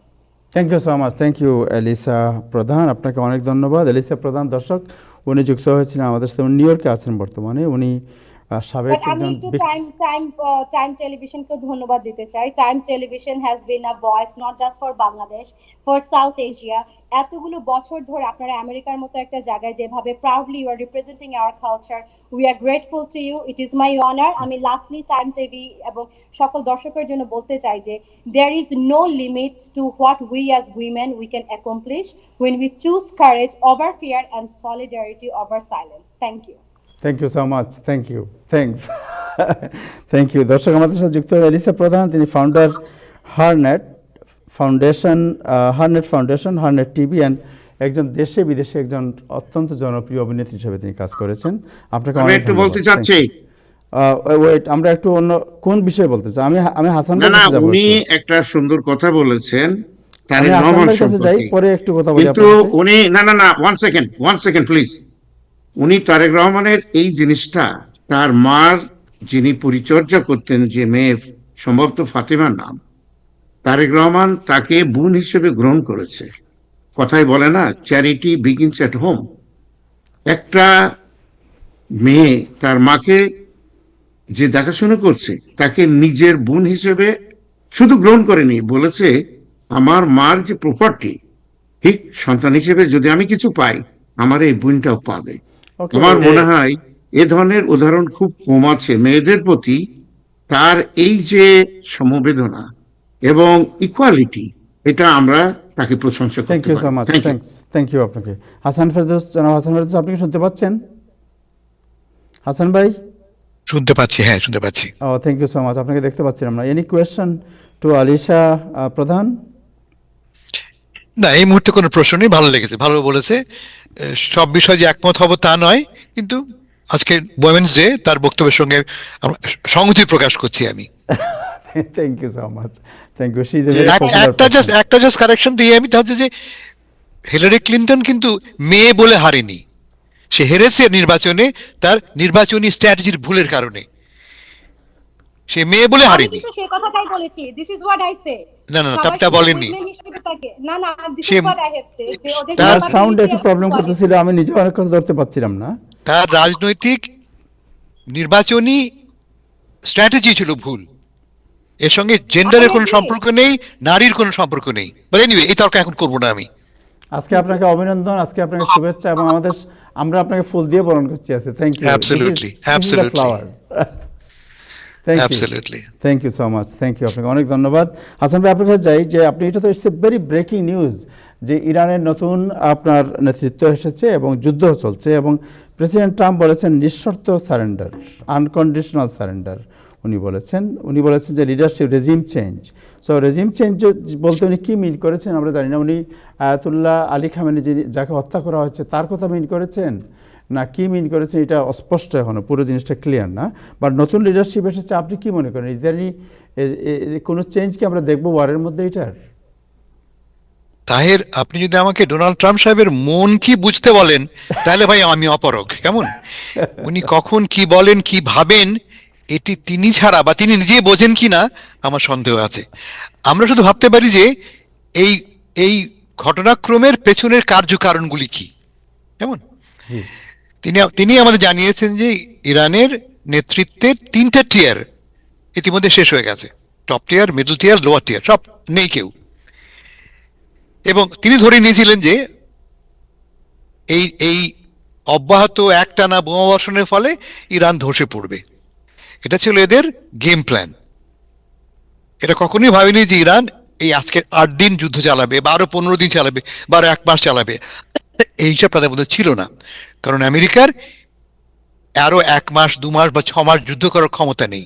একটু বুঝিয়ে বলি কেন নেই। আমি এর আগে দিনে বলেছি, আমি যুদ্ধ শুধুমাত্র বন্দুক দিয়ে হয় না, বন্দুকের জন্য প্রয়োজন পড়ে বারুদের। বারুদটা কিন্তু আনলিমিটেড না। আরো মজা হচ্ছে যে ইরানের যুদ্ধের প্রধান শক্তি কি? ইরান পাঠায় $10,000 বানানো একটা ড্রোন দিয়ে। একটা ড্রোন বানাতে লাগে আরো কম লাগে, ইনফ্যাক্ট এখন সফিস্টিকেটেড হলে একটু বেশি লাগে, হয়তো $50,000 লাগে। সেটাকে ভাঙতে লাগে $1 মিলিয়ন ইন্টারসেপ্টর। এখন ইন্টারসেপ্টর তো আনলিমিটেড না। আর তার চেয়ে বড় কথা, এই ইন্টারসেপ্টরগুলি আমরা ভাগ করে দিয়েছি। আমরা ইউক্রেনকে দিয়েছি, আমরা ইউরোপকে দিয়েছি, আমরা ইসরায়েলকে দিয়েছি। আমরা গত বছর জুন মাসের যুদ্ধের সময় আমরা বিপুল পরিমাণ ইন্টারসেপ্টর আমরা ব্যয় করে ফেলেছি। তাহলে ইরান টিকে আছে কিভাবে জানেন? This is very interesting. Iran কি করেছে, যুদ্ধের প্রথম পর্যায়ে ইরান তার আর্সেনালে, তার অস্ত্রাগারে মজুদ সবচাইতে অকেজো এবং দুর্বল অস্ত্রগুলি ব্যবহার করেছে। সবচাইতে অকেজো এবং দুর্বল, এবং তাকে ভাঙতেও কিন্তু সে একই পরিমাণ ইন্টারসেপ্টর ব্যবহার করতে হয়েছে। ফলে এই অঙ্কটা মাথায় না রাখার ফলে এখন দেখা যাচ্ছে যে মার্কিন যুক্তরাষ্ট্র বিপদে পড়ে গেছে। আপনারা দেখেছেন পরশুদিন হোয়াইট হাউসে প্রেসিডেন্ট ট্রাম্প সাহেব আমেরিকার সবচেয়ে বড় বড় অস্ত্র উৎপাদককারীদেরকে ডেকে এনে বসিয়েছেন। কি নির্দেশ দিচ্ছেন? যে ইমিডিয়েটলি আমাকে বানাও, মিউনিশন বানিয়ে দাও। যদি বিপদে না পড়তো তাই কাজটা করতো না। কেমন, এটা তো এক ধরনের অ্যাডমিশন, তারা বিপদে পড়েছে। প্লাস আমরা জানি যে গ্লেম প্ল্যানটা করা হয়েছিল এই যুদ্ধে যাবার আগে, পেন্টাগন একটা যুদ্ধের মহড়া করেছিল কাগজে কলমে, কম্পিউটারে। তাতে স্পষ্ট বলা হয়েছিল যে ভাই এই কাজ করতে যেও না এই মুহূর্তে। কোন রকমের আগামীকাল কি হবে না জেনে, আগামীকালের প্ল্যানটা কি না জেনে এটা করতে যেও না। মানে ডে আফটার কি হবে, যুদ্ধ তুমি করলে, তুমি ধ্বংস করে ফেললে, তারপরে কি হবে? তুমি কি সৈন্য পাঠাবে? তুমি নিজে শাসন করবে? ট্রাম্প সাহেবের প্ল্যান ছিল যে যেই মডেলটা তিনি ব্যবহার করেছেন ভেনেজুয়েলায়, এটা একটু ভালো করে বোঝার চেষ্টা করেন। ভেনেজুয়েলা মডেলটা কি ছিল? যে আমরা মাদুরোকে ধরে নিয়ে আসবো, প্রেসিডেন্ট মাদুরোকে, আর তার যে ডেপুটি এবং তার এন্টায়ার এস্টাবলিশমেন্টকে আমরা অক্ষত রাখবো। এখন এই পরিকল্পনা করবার জন্য দীর্ঘকাল থেকে, কিন্তু অ্যাটলিস্ট 6 মাস ধরে কথা চলছে ভেনেজুয়েলার সরকারের সাথে, বিশেষ করে তার সামরিক বাহিনীর সাথে। মানে 6 মাস ধরে গোপন তৎপরতা চলছে, যদি বাদুড়ে ধরে নিয়ে আসি আমরা কি হবে। তার মানে অলরেডি গেম প্ল্যানটা আছে, ডে আফটারের প্ল্যানটা আছে। ইরানে তো সেই প্ল্যান করা হয়নি। যদি আগামীকাল চলে যায়, এই ধরো এখন করা হয়েছে মুস্তফা খামিনিকে, তার জায়গায় কি আসবে? তুমি কি সৈন্য পাঠাবে? সৈন্য পাঠিয়ে তুমি সরকার বানাবে? আমেরিকান সৈন্য, ইসরায়েল সৈন্য ঢুকবে এবং তারা তোমার অনুগত লোকদের নিয়ে সরকার গঠন করবে? কোনো প্ল্যান নেই। এটা একটা ব্যাপার। আর একটা সবচেয়ে বড় ব্যাপার যে ইরান কিন্তু ভেনেজুয়েলা নয়, 92 মিলিয়ন লোকের দেশ, 9.25 কোটি বা 9.5 কোটি মানুষের দেশ, একটা শক্তিশালী দেশ, economically, politically, ideologically. Most importantly এই দেশটা আদর্শগত একটা দেশ, যে দেশটা একসময় বিপ্লব করেছে। বিপ্লবটা কি ছিল? মার্কিন সাম্রাজ্যবাদকে প্রত্যাখ্যান করে যে সরকার ছিল আমেরিকায়, যে সরকার ছিল ইরানে, যে সরকারকে বসেছিল ক্ষমতায়, রাজতন্ত্রকে আমেরিকায় বসেছিল। 53 সালের কুর ফলে ক্ষমতা বসে কিন্তু মার্কিনপন্থী একটি রাজতন্ত্র, তাকে আমি হটিয়ে শাসন ব্যবস্থা করেছি। এবং আমরা সবাই আইডিওলজিক্যালি, আদর্শগতভাবে কমিটেড। কেমন? এবং কি আছে ওদের? ওদের আছে কয়েক লেভেলের নিরাপত্তা ব্যবস্থা। পদাতিক লেভেলে আছে, ন্যাশনাল গার্ডস লেভেলে আছে, রেভলিউশনারি গার্ডস লেভেলে আছে, আছে আর্মি, ফর্মাল আর্মি। এবং এরা প্রত্যেকেই এই সরকারকে রক্ষা করার জন্য ইনভেস্টেড। যদি সরকার চলে যায় তাহলে আমার কি অবস্থা হবে? আমাকে রক্ষা করবে কে? যারা ক্ষমতা, তারা আমাকে কোচকাটা করবে, যে ঘটনা দেখেছি আমরা ইরাকে। কেমন? এই শিক্ষাটা কিন্তু মার্কিন যুক্তরাষ্ট্র গ্রহণ করেনি, এবং তার ফলে এখন সম্পূর্ণ বেকায়দে পড়ে গেছে। কি করব আমরা? এটা একটা ব্যাপার। আর একটা মাথায় রাখতে হবে যে এই যুদ্ধটা কিন্তু আমেরিকার স্বার্থে করা হচ্ছে না। আমেরিকার কোনো স্বার্থ নেই যুদ্ধ করে, আমেরিকার যুদ্ধ করে কোনো লাভ নেই। যুদ্ধ করা হচ্ছে একমাত্র ইসরায়েলের স্বার্থে। গতকাল আমি লম্বা লেখা লিখেছি, পালে পড়ে নেবেন প্রথম আলোতে। ইসরায়েল দীর্ঘদিন থেকে একটা স্ট্র্যাটেজি ফলো করছে। স্ট্র্যাটেজিটা কি? তা হচ্ছে যে মধ্যপ্রাচ্যের সবচেয়ে পাওয়ারফুল দেশ ইরান, এবং সে অর্থে আমার অর্থাৎ ইসরায়েলের সবচেয়ে বড় শত্রুকে ইরান। আশেপাশে যে দেশগুলি আছে, গালফ কান্ট্রিগুলি, সৌদি আরব, সবার সঙ্গে আমার বন্ধুত্ব হয়ে গেছে, সবাই আমার অ্যালাই, সবাই আমার মিত্র, কোনো ভয় নাই। এবং এই দেশগুলোও কিন্তু মনে করে ইরান আমার সবচেয়ে বড় শত্রু। ইরানকে দুর্বল করা কিন্তু এদের কমন ইন্টারেস্ট, ইরানকে পরাজিত করা কমন ইন্টারেস্ট। কিভাবে করবো আমরা? মাথা রাখবেন যে এরা একটা বহু জাতি বিভক্ত দেশ।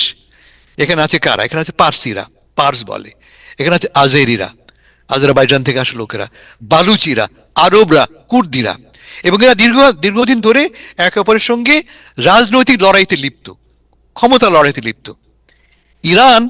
ইসরায়েল 1980 সালে একটা ফর্মাল স্ট্র্যাটেজি তৈরি করেছিল। তাতে তারা কি বলছে যে মধ্যপ্রাচ্যের দেশগুলি সব কৃত্রিম দেশ, আর্টিফিশিয়ালি ক্রিয়েটেড। তুর্কি মানে অটোমান এম্পায়ারের পরে, সেকেন্ড ওয়ার্ল্ড ওয়ারের পরে দেখেছি, ফার্স্ট ওয়ার্ল্ড ওয়ারের পরে দেখেছি আমরা, অটোমান এম্পায়ার যখন ভেঙে যায় তার সঙ্গে সঙ্গে মধ্যপ্রাচ্যের এই দেশগুলি গড়ে ওঠে কৃত্রিমভাবে। এরা সবাই এক জাতি, সবাই আরবি ভাষা কথা, আরব, অথচ আমরা ম্যাপে দাগ কেটে এই জেতগুলি করলাম।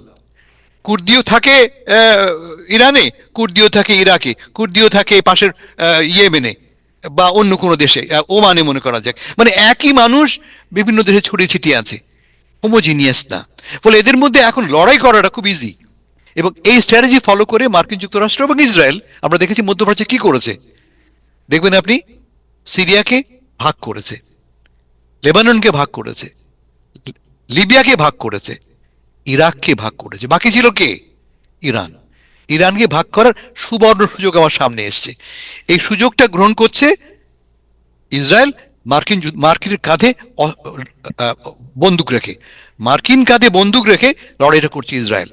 এখন কি হতে পারে আগামীকাল? আপনি যে প্রশ্ন করছেন, নতুন তো সরকার ক্ষমতায় আসছে ইরানে, মুস্তফা কেন? Very interesting. খোমেনি সাহেব, আলী খোমেনি বলেছিলেন, কিন্তু আমি চাই না আমার ছেলেমেয়েরা কেউ সরকারে থাকুক, কারণ আমি হেরিডিটারি, বংশানুক্রমিক শাসন ব্যবস্থার বিরুদ্ধে, আমি যুদ্ধ করেছি রাজতন্ত্রের বিরুদ্ধে, আমি চাই না আমি আর রাজা হয়ে বসি। বলে তিনি বলে গেছিলেন, লিখে গেছিলেন যে আমার কোনো ছেলে মেয়ে যাতে করে ক্ষমতায় না বসে। কিন্তু আলটিমেটলি তাকে বসানো কেন হলো? তার কারণ এই লোকটি আলী খোমেনির এবং ইসলামী প্রজাতন্ত্রের প্রিন্সিপালকে, পলিসিকে কন্টিনিউ করবেন, একে বলে কন্টিনিউইটি, এক নম্বর। আর দু নম্বর, আলী খোমেনি ছিলেন একসময় ইসলামিক গার্ডের একজন কমান্ডার, ফলে তার প্রতি লয়্যালটি খুব স্ট্রং ইসলামিক গার্ডে, ফলে তিনি ওয়াজ সবার ইউনিনামাস চয়েস। এখন ট্রাম্প সাহেব বলেছেন যে আমার সাথে কথা না বলে ভাই কাকে তুমি ঠিক করলা, এনাফ না, আমি হ্যাঁ বা না বলবো। এটা আমার মাথায় ঢোকে না। ইরানের মানুষ কাকে নির্বাচন করবে তুমি আমেরিকা বলে ঠিক করে দেবে, এটা কোন আইনে চলে আমার মাথায় ঢোকে না। কিন্তু আমেরিকা তো আইনে চলে না, আমেরিকা চলে আমাদের প্রেসিডেন্টের ভালো মন্দ বিবেচনার ওপরে। তো এই অবস্থায় কি হতে পারে? আমার মনে হচ্ছে যেটা, ইরানে যা হোক না হোক, বাইরে কি হচ্ছে সেটা নির্বাচনের ফলাফলকে প্রভাবিত করবে। বাইরে কি হচ্ছে? এর আগে নাজমুল হাসান ভালো করে বলে গেছে, তেলের দাম বাড়ছে। আজকে তেলের দাম $100 পার ব্যারেল, $100 পার ব্যারেল, ছিল $60 থেকে $60 থেকে $100 চলে গেছে হয়েছে। এবং এটা যদি এই যুদ্ধ আরো 3 সপ্তাহ কন্টিনিউ করে, এই তেলের দাম দাঁড়াবে $150। $150 মানেটা কি?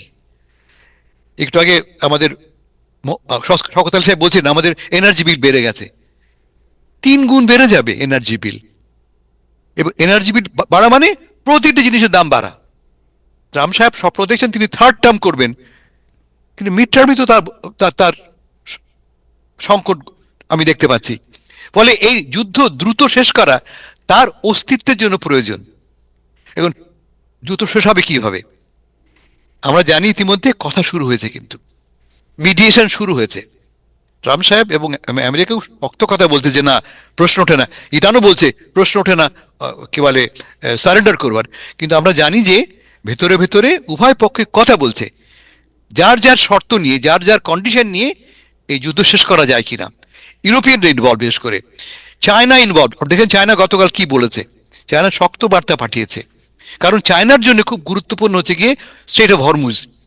স্ট্রেট অফ হরমুজ দিয়ে পৃথিবীর 20% তেল যায়, কিন্তু চায়নার যে 80%, ইরান থেকে যে তেল যায় 80% তেল যায় চায়নার কাছে।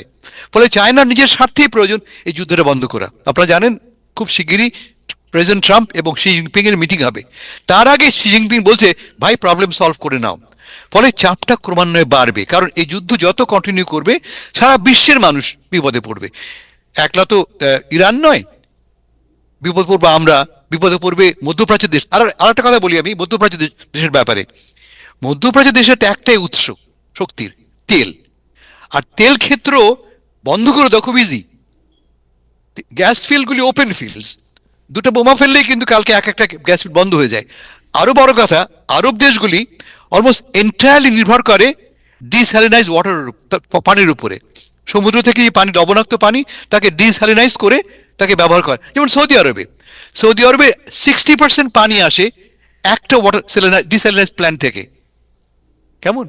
ওমানে ইভেন মোর দ্যান দ্যাট আসে সমুদ্রের পানি থেকে। এবং এই পানিগুলি বন্ধ করা খুব ইজি, ইরান করেনি।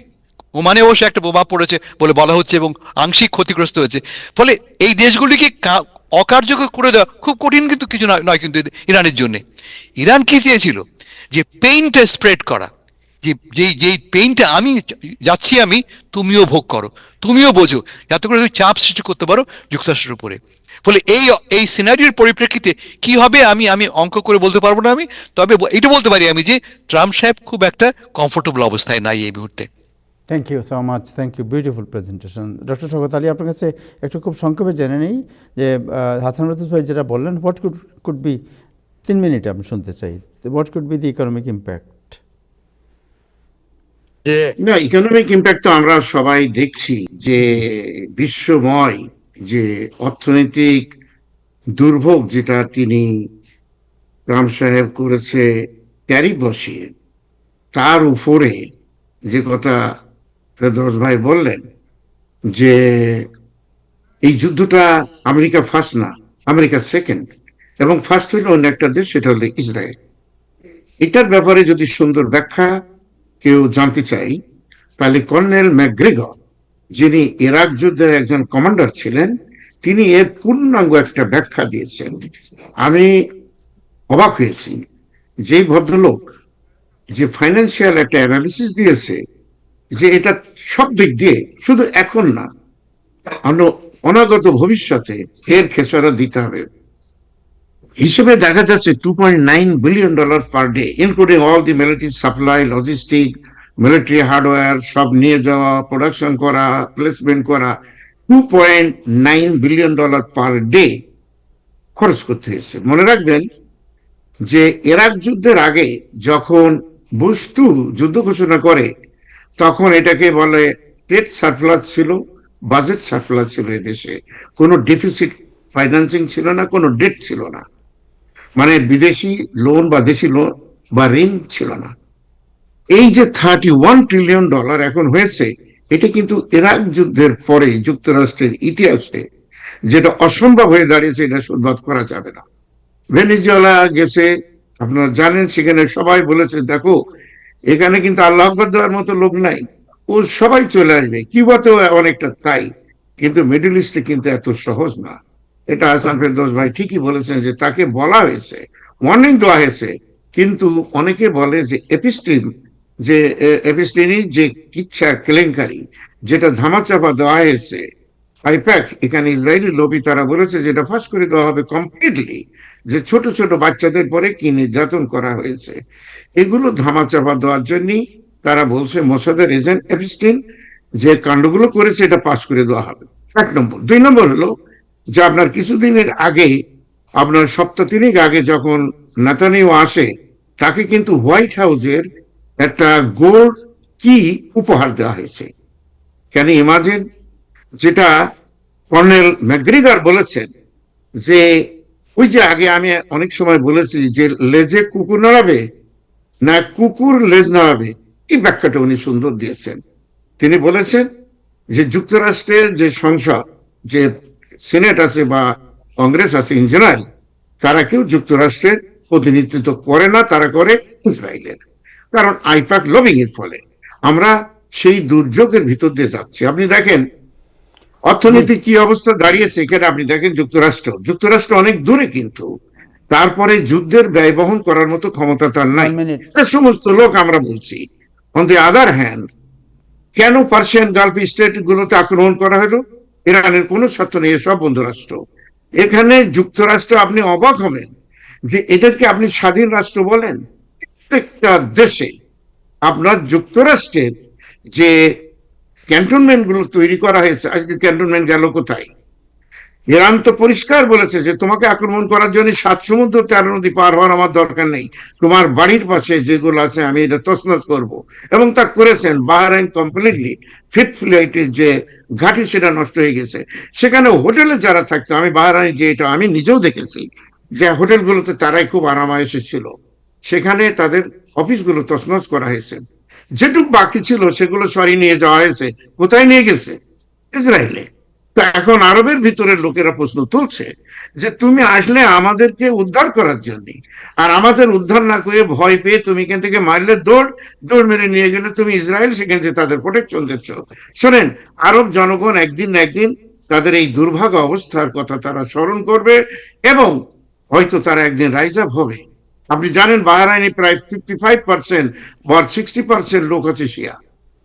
সুন্নিরা জোর করে দখল করে আসছে, যেমন সাদ্দাম হোসেনের সময় ইরাকে করা হয়তো। সুতরাং এই যুদ্ধের ফলশ্রুতি শুধু অর্থনীতি না, এতে রাজনৈতিক কনসিকুয়েন্স কিন্তু হতে যাচ্ছে। এই জন্যই তারা অনেকেই চাপ দিচ্ছে যুক্তরাষ্ট্রকে যে যুদ্ধটা মিটানো। এবার অর্থনৈতিক, ডাইরেক্ট অর্থনৈতিক হিট আপনি দেখেছেন হরমুজ প্রণালী দিয়ে। এটাকে বন্ধ করার ক্ষমতা দুনিয়ার কারণ নাই, কারণ এটা পাহাড়ি পথের ভিতর দিয়ে এই প্রশ্রবণটা চলে গেছে প্রণালীটা। এটাকে বন্ধ করা, পাহাড়ের ভিতর থেকে অ্যাটাক করা, একটা 1 to 3 বিষয়। এটা বোধ হয় 21 আপনার কিলোমিটার, হুইচ ইজ অ্যারাউন্ড আপনার ধরেন 11-12 মাইল যদি আমরা ধরি। এটাকে বন্ধ করা 1 to 3, এবং তা হয়েছে তাই। তার ভিতরে তারা ছাড় দিয়েছে। তারা বলছে, সৌদি আরবকে রিসেন্টলি বলছে, কাতারকে বলছে যে তোমরা তোমাদের এলপিজি এখান থেকে নিয়ে যাবা, কিন্তু আমেরিকার ব্যাপারে কোনো ছাড় দেব না, এবং তারা বমি করছে। সুতরাং এই যুদ্ধটা যুক্তরাষ্ট্র নিজের অর্থনৈতিক অবস্থা খারাপ করেছে ইসরায়েলের কারণে। ইসরায়েলের নেতানিয়াহু বলছে যে আমি 47 বছর ওয়েট করছিলাম যে এমন একটা সুযোগ আসবে যেদিন আমরা ইরানকে ঘায়ে দেবো। কেন? এটা হচ্ছে গ্রেটার ইসরায়েলের যে ম্যাপটা আছে, আপনারা দয়া করে আমাদের যারা শ্রোতা তারা দেখে নেবেন গ্রেটার ইসরায়েল বলতে কি বলে। ইরানই একমাত্র দেশ যে আপনার ইসরায়েলকে স্টপ করতে পারত তাদের এই অভিলাষ থেকে। তারা এটা বহু পুরনো ইচ্ছা তাদের। তারা হোয়াইট হাউসে এসে ডোনাল্ড ট্রাম্পের মাথা গায়ে হাত দিয়ে দোয়া করে গেছে যে তুমি আমাদের সেভিয়ার, তুমি লড়াই করো, তোমার কোনো অসুবিধা হবে না, ইভেনচুয়ালি তুমি জিতে যাবা। এ কারণে ডোনাল্ড ট্রাম্প আকার ইঙ্গিতে বলছে প্রয়োজন বোধে আমি নিউক্লিয়ার বোম মারবো, শোনা যাচ্ছে যেটা। ইসরায়েল বলছে না, আমি মারবো। তারা কেউ ইরানকে স্টপ করতে চায় না এই যুদ্ধটা। ফেরদৌস ভাই যেটা বলছে, হ্যাঁ, আকার ইঙ্গিতে আলোচনার প্রশ্ন উঠেছে, কিন্তু যখন কোনো আলোচনা হবে, এটা করতে হলে একটা যুদ্ধ বন্ধ করতে হয়। ইসরায়েল এটা করবে না। সে 47 বছর ওয়েট করছে। ফাইন্যান্সিয়ালি পুরো দেশগুলো ধ্বংস হয়ে যাক, পার্সিয়ান গালফ হয়ে যাক, তেলের ড্রপ হয়ে যাক, ওর কিছু যায় আসে না তো। কিন্তু 47 বছর ধরে ওয়েট করছে। তার তালমুদি যেটা আছে, এবং হয়ে গেছে। এবং আমি আর একটা কথা বলি যে মনে রাখবে, যদি ইরান ঠকে যায় তাহলে এই যে আপনারা বড় লাফালাফি করেন মুসলিম জগৎ, যে কথা আমি কখনো বিশ্বাস করিনি, মুসলিম জাত, এগুলো ফলস প্রোপাগান্ডা। এরা তাসের তুরুপের মতো উড়ে যাবে। আর এরা কেউ আপনার এলাই না, যেটা ফেরদৌস ভাই বলছেন যে এরা এলাই না, এরা সার্ভেন্ট স্টেট, ক্লায়েন্ট স্টেট। তারা অনেক আগে থেকে রয়ে গেছে। আমি নিজে দেখে আসছি, আলেলের এয়ারলাইন বসে আছে কুইন আলিয়া আপনার জর্দানের এয়ারপোর্টে, দেখে আমি শোক, দুনিয়ার কেউ জানে না। আপনি সৌদি আরবও দেখেন, তাদেরকে অল লজিস্টিক সাপ্লাই দেখাশুনো, সালমানকে রক্ষার জন্য যে যে ব্যবস্থা করা দরকার এটা করে ইসরায়েল। আপনি মিশর বলে কোনো দেশ আছে, নাম শুনেছেন? এটা কমপ্লিটলি একটা থার্ড ক্লাস একটা চক্র এই দেশে বসে আছে। তো যাই হোক, এই অবস্থার ভিতরে আপনি গাজাকে শেষ করেছে। আপনি দেখেন লেবাননটা কি করেছে ভাই, কমপ্লিটলি। দুনিয়াতে নীতি নৈতিকতা বলে কিচ্ছু নাই, ইউনাইটেড নেশনস বলে কোনো কিছু নাই, তাকে কেউ ধারও ধারে না। ইউরোপিয়ান হিউম্যানিটেরিয়ানিজম বলে যে একটা কথা আমরা বলতাম আগে, এগুলোও নাই। তাই কারণ এরা ক্রুসেড ঘোষণা করেছে। লাস্ট আপনি দেখেছেন যে তারা বলছে যে আমরা ক্রুসেড করে দেবো, ইসরায়েল যেটা বলছে এবং সেটা করছে। এখন আমি একটা কথা বলেছি আর যেটা শেষ আমাদের করে হাদিস ফেলি এখন, কোরআনে হ্যাঁ। আছে, ম্যান প্রপোজেস গড ডিসপোজেস। আল্লাহর ডিজাইনটা কিন্তু অন্যরকম, এটা বিশেষ করে ছাড়া আমাদের আর কোনো থ্যাংক উপায় ইউ, নাই। থ্যাংকস। আবার ইরানিয়ান জাতির জন্য আমরা দোয়া করি। আপনি আমাদের দোয়া করেন, কিছু ঠিক মোল্লা আছে, আছে, হ্যাঁ, দোয়া এই করবেন মোল্লারা তাই ভাই, এই মোল্লারা একটা কথা বলে কি জানেন, তারা বলে যে আপনি দোয়া হাদিসে করেন। নাকি আছে কি ধরনের যুদ্ধ হবে, এটা Alright, totally okay. False. We হাদিসে have to finish. রাসূল করিম সাল্লাল্লাহু আলাইহি ওয়াসাল্লাম ইব্রাহিম এই চৌধুরী, ধরনের you want কথা to বলেনি। comment? আপনি তো কেমন লাগলো রেসিস্ট, শুনলেন? Move forward. জি, তো আমার যাই হোক, একটা অনেক comment কথা ছিল। পরে আলাপ করা যাবে। জি। আজকে এই পর্যন্ত ইব্রাহিম চৌধুরীকে একটা সুযোগ এক দিয়ে এক আমি মিনিট, কবিতার এক ভাষায় মিনিট, এক মিনিট, আপনি- ইরানের আপনাকে পক্ষে- দেখাও থ্যাংক যাচ্ছে ইউ না, ভাই। আপনি অন্য কোনো জায়গায়। Ibrahim Chowdhury, floor is your. জি, ওকে। যে কবিতার ভাষায় এতক্ষণ ইরানের পক্ষে বক্তৃতা শুনলাম, আমার মনে হয় পুরা রাতব্যাপী এটা শুনলে আমাদের মুসলিম উম্মাহ শোনার ইচ্ছা খুব হচ্ছিল, খুশি হতে রাইট। পারতেন। কিন্তু Yes, very good. এই যে হাসান ভাই যেটা বললেন, আপনি যদি ডোনাল্ড- সুন্দর করে বলেন, আপনার এই অর্ধেক মুখ দেখা যায়, অর্ধেক দেখা যায়, এইভাবে তো না টেলিভিশনে না, কথা বলতে আমি পারবেন না। গাড়ি চেহারা চালাচ্ছি, দেখা আমি মাপ যাচ্ছে চেয়ে না। নিচ্ছি, আমি মাপ চেয়ে নিচ্ছি, আমি গাড়ি চালাচ্ছি খুব চমৎকার ভাবে। কবিতার ভাষায় দুইটা নেশন যুদ্ধ হচ্ছে। এই যুদ্ধে আমেরিকা এক পক্ষে, ইরান আর এক পক্ষে। ইরানের পক্ষে যে বক্তব্যগুলো আজকে শুনলাম, আমার মনে হচ্ছিল যে ইরানের কোনো টেলিভিশনে ইরানের কোনো ভাষ্যকাররা চমৎকার করে বলতেছেন, শুনে আমার ভালোই লাগছে। কিন্তু একটা জিনিস হচ্ছে, আলহামদুলিল্লাহ। হাসান ভাই যে পরিকল্পনার কথা জানেন, যে ডোনাল্ড ট্রাম্প তৃতীয় দফা নির্বাচন করার স্বপ্ন দেখতেছেন, এই পরিকল্পনা জানেন, কিন্তু এই যুদ্ধের কৌশল ডোনাল্ড ট্রাম্প কি করতেছেন, নাকাজি চুবানি পড়ে গেছে, এইটা এই ধরনের একটা বক্তব্য আসছে যে যেমন মানে আমেরিকার বিপাকে পড়ে গেছে এই যুদ্ধতে গিয়ে। এই যুদ্ধতে আমেরিকার বিজয় ছাড়া আর কোনো বিকল্প নাই। এবং একটা যুদ্ধ যখন আমেরিকার মতো দেশ এখন একটা যুদ্ধে যায়, তার যে সামরিক প্রস্তুতি, তার যে সামরিক ক্ষমতা, এইটাকে দুর্বল করার, এটাকে অপরিকল্পিতভাবে একটা সামরিক অভিযান হিসাবে চিত্রায়িত করার কোনো মানে আছে আমি বলে মনে করি না। Thank you. আমি মনে করি একটা সুপরিকল্পিত যুদ্ধ, এবং ইরানের পরাজয়, ইরানের ধ্বংস হয়ে যাওয়া, এটা সময়ের মানে মাত্র সময়ের অপেক্ষা। সুতরাং আমরা কিন্তু আফগানিস্তানেও এই কথা বলেছিলাম চৌধুরী ভাই, জি, ভিয়েতনামেও জি। বলেছিলাম। তো এখান থেকে কোনো শিক্ষার আছে কিনা? জি, আপনাদের কথা শুনলে মনে হবে যে এই আমেরিকা মনে হয় ধ্বংস হয়ে যাইতেছে, আমেরিকার কোনো শক্তি নাই। অর্থনৈতিক ভাবে প্রায় জি, তাই হবে। জি, At the G, end we will G. discuss it. যে আপনি দেন 31 Alright, trillion okay, dollar so debt, উনি একটা টোটাল বলেছেন, জিডিপি থেকে বেশি আপনি শোধ করবেন কিভাবে? আপনি ভেনেজুয়েলা থেকে জি, 100 মিলিয়ন আমেরিকার ব্যারেল যে মানুষ তেল নিয়ে পেটের আসছেন, প্রায় এই যখন তেল যুদ্ধে দিয়ে গেছে- আমেরিকা উদ্ধার হবে না, তাকে জোর যখন করে যুদ্ধে দখল গেছে, করতেই হবে। আমেরিকার মানুষ স্যাক্রিফাইস করার জন্য ready. This is the nation যে যুদ্ধ করে জয় হবে। Win is the only solution. রাস্তায় যুদ্ধে গেছে, এই যুদ্ধের এটা ফয়সালা বিরুদ্ধে করে আমেরিকা বিজয়ের বেশি চৌধুরী করে ভাই, দিচ্ছে। জি। যুদ্ধের বিরুদ্ধে সারা শহর বিরোধিতা করে যাচ্ছে, তার সাপোর্ট আছে যুদ্ধের- আচ্ছা 25%। এখন এই যুদ্ধ 25% লোক real দিয়ে যুদ্ধ না যুদ্ধের বিরুদ্ধে বক্তৃতা দেওয়া যায়, এখন তো যুদ্ধ ভাই দুই দেশের। আমি কোন পক্ষে? আমি আমার দেশের আপনার পক্ষে। পক্ষ বিপক্ষ এটা তো বলছি না, বলছি এই যুদ্ধ এটা কি রিয়েল যুদ্ধ না এটা নিজের এখন কোনো বোঝা কিছুকে- যাচ্ছে যে ইসরায়েল ফুসলাইয়া আমেরিকার যুদ্ধে নিয়ে না, গেছে। না, মানে ওনার ইসরায়েলের যে এটা- কথা তো আপনাকে এটা কালকে রাতে ফরেন তো আপনাকে সেক্রেটারি আমি ছবি এটা বলেছেন, দিলাম। হচ্ছে- মার্কো এটা হচ্ছে রুবিও একটা বলেছে উস্কানিমূলক- চৌধুরী ভাই। না, না, কালকে রাত্রে তো উস্কানিমূলক narrative। কালকে মার্কো রাত্রে রুবিও আপনাকে বলেছে ছবি কথা। পাঠাইলাম যে ট্রাম্পের কুলের মধ্যে শিশু বসা, এটা তো খুব এখন খুবই যুদ্ধের খারাপ সময় ভয়ঙ্কর এইসব ছবি, এগুলোর অন্য আলাপ অবস্থা নাই। কি? এখন দেশটা যখন যুদ্ধে আছে, তখন আপনারা কোন ফাইলে কি আছে এইসব নিয়ে নাড়াচাড়া না, করা শুরু তো- করছেন এখন। কোন এটা তো ফাইলে কি আছে আমেরিকার মানে? এগুলো তো গণতন্ত্রের আমেরিকান একটা মিডিয়াতে বৈশিষ্ট্য আসতেছে। চৌধুরী আপনার ভাই, কি আবার? এটা আমরা বলে না, টাইম টিভি বলে না, আমেরিকার এটা গণতন্ত্র সারা এটা শিখাইছে, যুক্তরাষ্ট্রে এটাই আলোচনা শিখাইছে হচ্ছে। যে আমি আমেরিকার স্বার্থের বিরুদ্ধে কথা বলবো, আমেরিকার প্রেসিডেন্ট যে সিদ্ধান্ত নেয় তার বিরুদ্ধে কথা বলবো। এটা আমেরিকান তো প্রেসিডেন্টের গণতন্ত্রের শিক্ষা না। সিদ্ধান্তের বিরুদ্ধে মত প্রকাশ প্রেসিডেন্ট করার মেড এ স্বাধীনতা ডিসিশন, আমাদের আছে কিন্তু। President made a decision on our interest. আমরা এই সিদ্ধান্তের পক্ষে থাকবো এখন। প্রেসিডেন্ট পরে এই এটা কথা বলছেন, 25% আপনি people আছে। কংগ্রেসে এটার চৌধুরী বিরুদ্ধে ভাই। কথা হচ্ছে, সো হোয়াট? Including yourself. কংগ্রেসের এটার বিরুদ্ধে কথা হচ্ছে, এটা 25%। ঠিক না, এটা চাপিয়ে দেওয়া কোনো জিনিস ঠিক হবে না। Thank you. আচ্ছা, 5টা রাষ্ট্রদূতকে প্রত্যাহার করে ঢাকায় আনা হলো, এটা শেষ রিপোর্ট। যুক্তরাজ্য, মেক্সিকো সহ 5 আরে চৌধুরী ভাই, গাড়ি থামান না কেন? আপনার গাড়ি দোলাদুলি করে কেন? শেষ করি আমি। পররাষ্ট্র মন্ত্রণালয়ে দপ্তরে বদলি করা হয়েছে।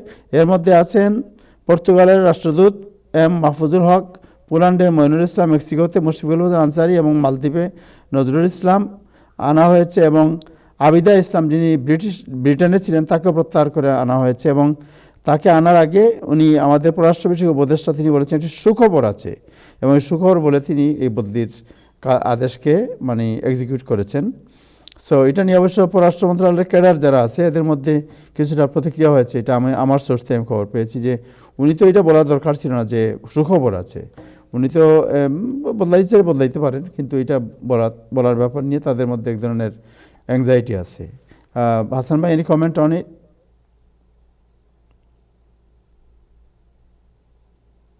ভাইয়ের এর থেকে প্রমাণিত হচ্ছে যে আমাদের নতুন যে প্রশাসন ক্ষমতায় আসছে অত্যন্ত অপেশাদার, আনাড়ি। কোনো শিক্ষিত, প্রশিক্ষিত, ট্রেইনড জার্নালিস্ট তার রাজনৈতিক সমর্থকদের সামনে একজন সিজন ডিপ্লোম্যাট সম্বন্ধে এ কথা বলতে পারে না। রাইট, দিস ইজ পিওরলি, আমি বলবো, তার অজ্ঞতা, তার অনভিজ্ঞতা এবং তার রাজনৈতিক অযোগ্যতা। Right, thank you so much. Thank you Ibrahim Chowdhury Khokon, আপনাকে অনেক ধন্যবাদ। সো জি। মুশফিকুল ফজল আনসারী সাহেব তো আপনার পরিচিত, উনাকে এরপরে কি অন্য কোনো দেশে দেওয়া হবে বলে মনে হয় আপনার? না, এটা তো আমরা প্রত্যাশা করি যে আমাদের পরিচিত লোকজন যারা মুশফিকুল ফজল আনসারী কোনো পেশাদার ডিপ্লোম্যাট না হলেও অন্তর্বর্তীকালীন সরকারের সময় মনে রাখতে হবে যে মুশফিকুল আনসারী একজন বিএনপির লোক, এবং বিএনপির সেই 17 বছরের অধিকাংশ সময়ে তিনি মানে স্টেট ডিপার্টমেন্ট বা জাতিসংঘে বিএনপির পক্ষকে ডিফেন্ড করেছেন। এইটার পুরস্কার হিসাবে তিনি বিএনপি থেকে কিছু পাওয়ার আগেই অন্তর্বর্তীকালীন সরকারের সময় এটা পেয়েছেন। আমি তখন সারপ্রাইজ হয়েছি।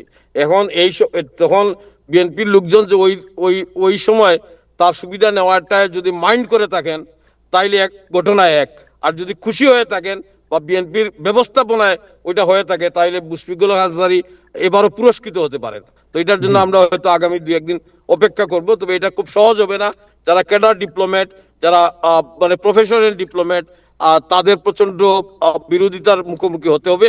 কিন্তু আমরা মনে রাখতে হবে এটা একটা রাজনৈতিক সরকার, এবং এই রাজনৈতিক সরকারের সাথে পেশাদার ডিপ্লোম্যাটদের একটা সংঘাত যদি স্পষ্ট হয়ে ওঠে এই নতুন সময়ে, তাইলে একটা বিরূপ প্রভাব পড়তে পারে।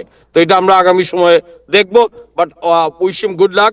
আমরা মুশফিকুল হক আমাদের পরিচিত যে কেউ একটা ভালো অবস্থানে যাক, সেটা আমাদের ব্যক্তিগত প্রত্যাশা থাকবেই। এবং বাংলাদেশ সেনাবাহিনী থেকে আরো দুজনকে এটাকে বলে প্রেষণে আনা হয়েছে পররাষ্ট্র মন্ত্রণালয়ে। সো এটাও আমি তো নিজে পররাষ্ট্র মন্ত্রণালয়ে কভার করেছি এক সময়। আমি দেখেছি যে বাইরের লোকজনকে যখনই পররাষ্ট্র মন্ত্রণালয়ে নিয়ে আসা হয়, তাদের মধ্যে একটা অ্যাংজাইটি হয় যে আমাদের এমনি আমরা কিছু পাই না, এর মধ্যে বাইরের লোকরা একটা ভাগ নিচ্ছে। না, এছাড়াও সামরিক বাহিনী থেকে যখন এই পেশনে নিয়ে আসা হয়, এটা নিষ্পেষণের জন্য। এটা কোনোদিনই কোনো ভালো জিনিস হয় না। এরা তাদের মূল জায়গা যেখান থেকে আপনি নিয়ে এসেছেন এটা অনেকটা শাস্তিমূলক। সো তারাও নিজেরাও কমফোর্টেবল থাকে না, এবং যেখানে আপনি, এবং আমরা জানি যে আমাদের সিভিল ব্যুরোক্রেট, সেই ব্রিটিশ আমলের ডিজাইন করা ব্যুরোক্রেসি এখনো খুবই শক্তিশালী, এবং এদের সাথে পাল্লা দিয়ে প্রশাসন পরিচালনা করা একটা রাজনৈতিক দলের পক্ষে খুবই সঠিক সিদ্ধান্ত সঠিকভাবে নিতে হয়। এটা কতটা নিতে পারতেছেন প্রধানমন্ত্রী আমরা আগামী দিনগুলোতে দেখবো। Thank you. এখানে একটা কথা আছে তার ভাই, মুশফিকুল ফজল আনসারী, অনেক লম্বা, হ্যাঁ ওইটা হলো যখন তাকে নিয়োগ দেওয়া হয়েছিল, ইট ইজ কারেক্ট যে is not a professional diplomat, কিন্তু তাকে নিয়ে যে প্রশ্ন করা হয়েছিল সেই সময় তাকে নিয়ে না, তাকে যারা অ্যাপয়েন্টমেন্ট দিয়েছিল, যেভাবে দিয়েছিল তাদের নিয়ে কিন্তু ওই সময় অনেক প্রশ্ন উঠেছিল। কারা এটা করেছে এই ব্যাখ্যা আমি এখন দিতে পারবো না, এটা নিয়ে পরে আমরা আলাপ করব। তার নিয়োগকর্তা যারা ছিল এটা নিয়ে কিন্তু তখনই প্রশ্ন উঠেছিল। Thank you so much. Thank you Hasan ভাই, আপনাকে অনেক ধন্যবাদ। আজকে আসলে আলোচনাটা খুব ভালো লাগলো আপনার। থ্যাংক ইউ, যদিও কারো হয়তো গাত্রদাহ হয়েছে। থ্যাংক ইউ, আপনাকে অনেক ধন্যবাদ। Thank you doctor Shawkat Ali আপনাকে, and thank you Ibrahim Chowdhury Khokon আপনাকে সময় দেওয়ার জন্য। দর্শক, আজকে এ পর্যন্তই। আগামীকাল আবার দেখা হবে। সবাই ভালো থাকবেন। খুদা হাফেজ।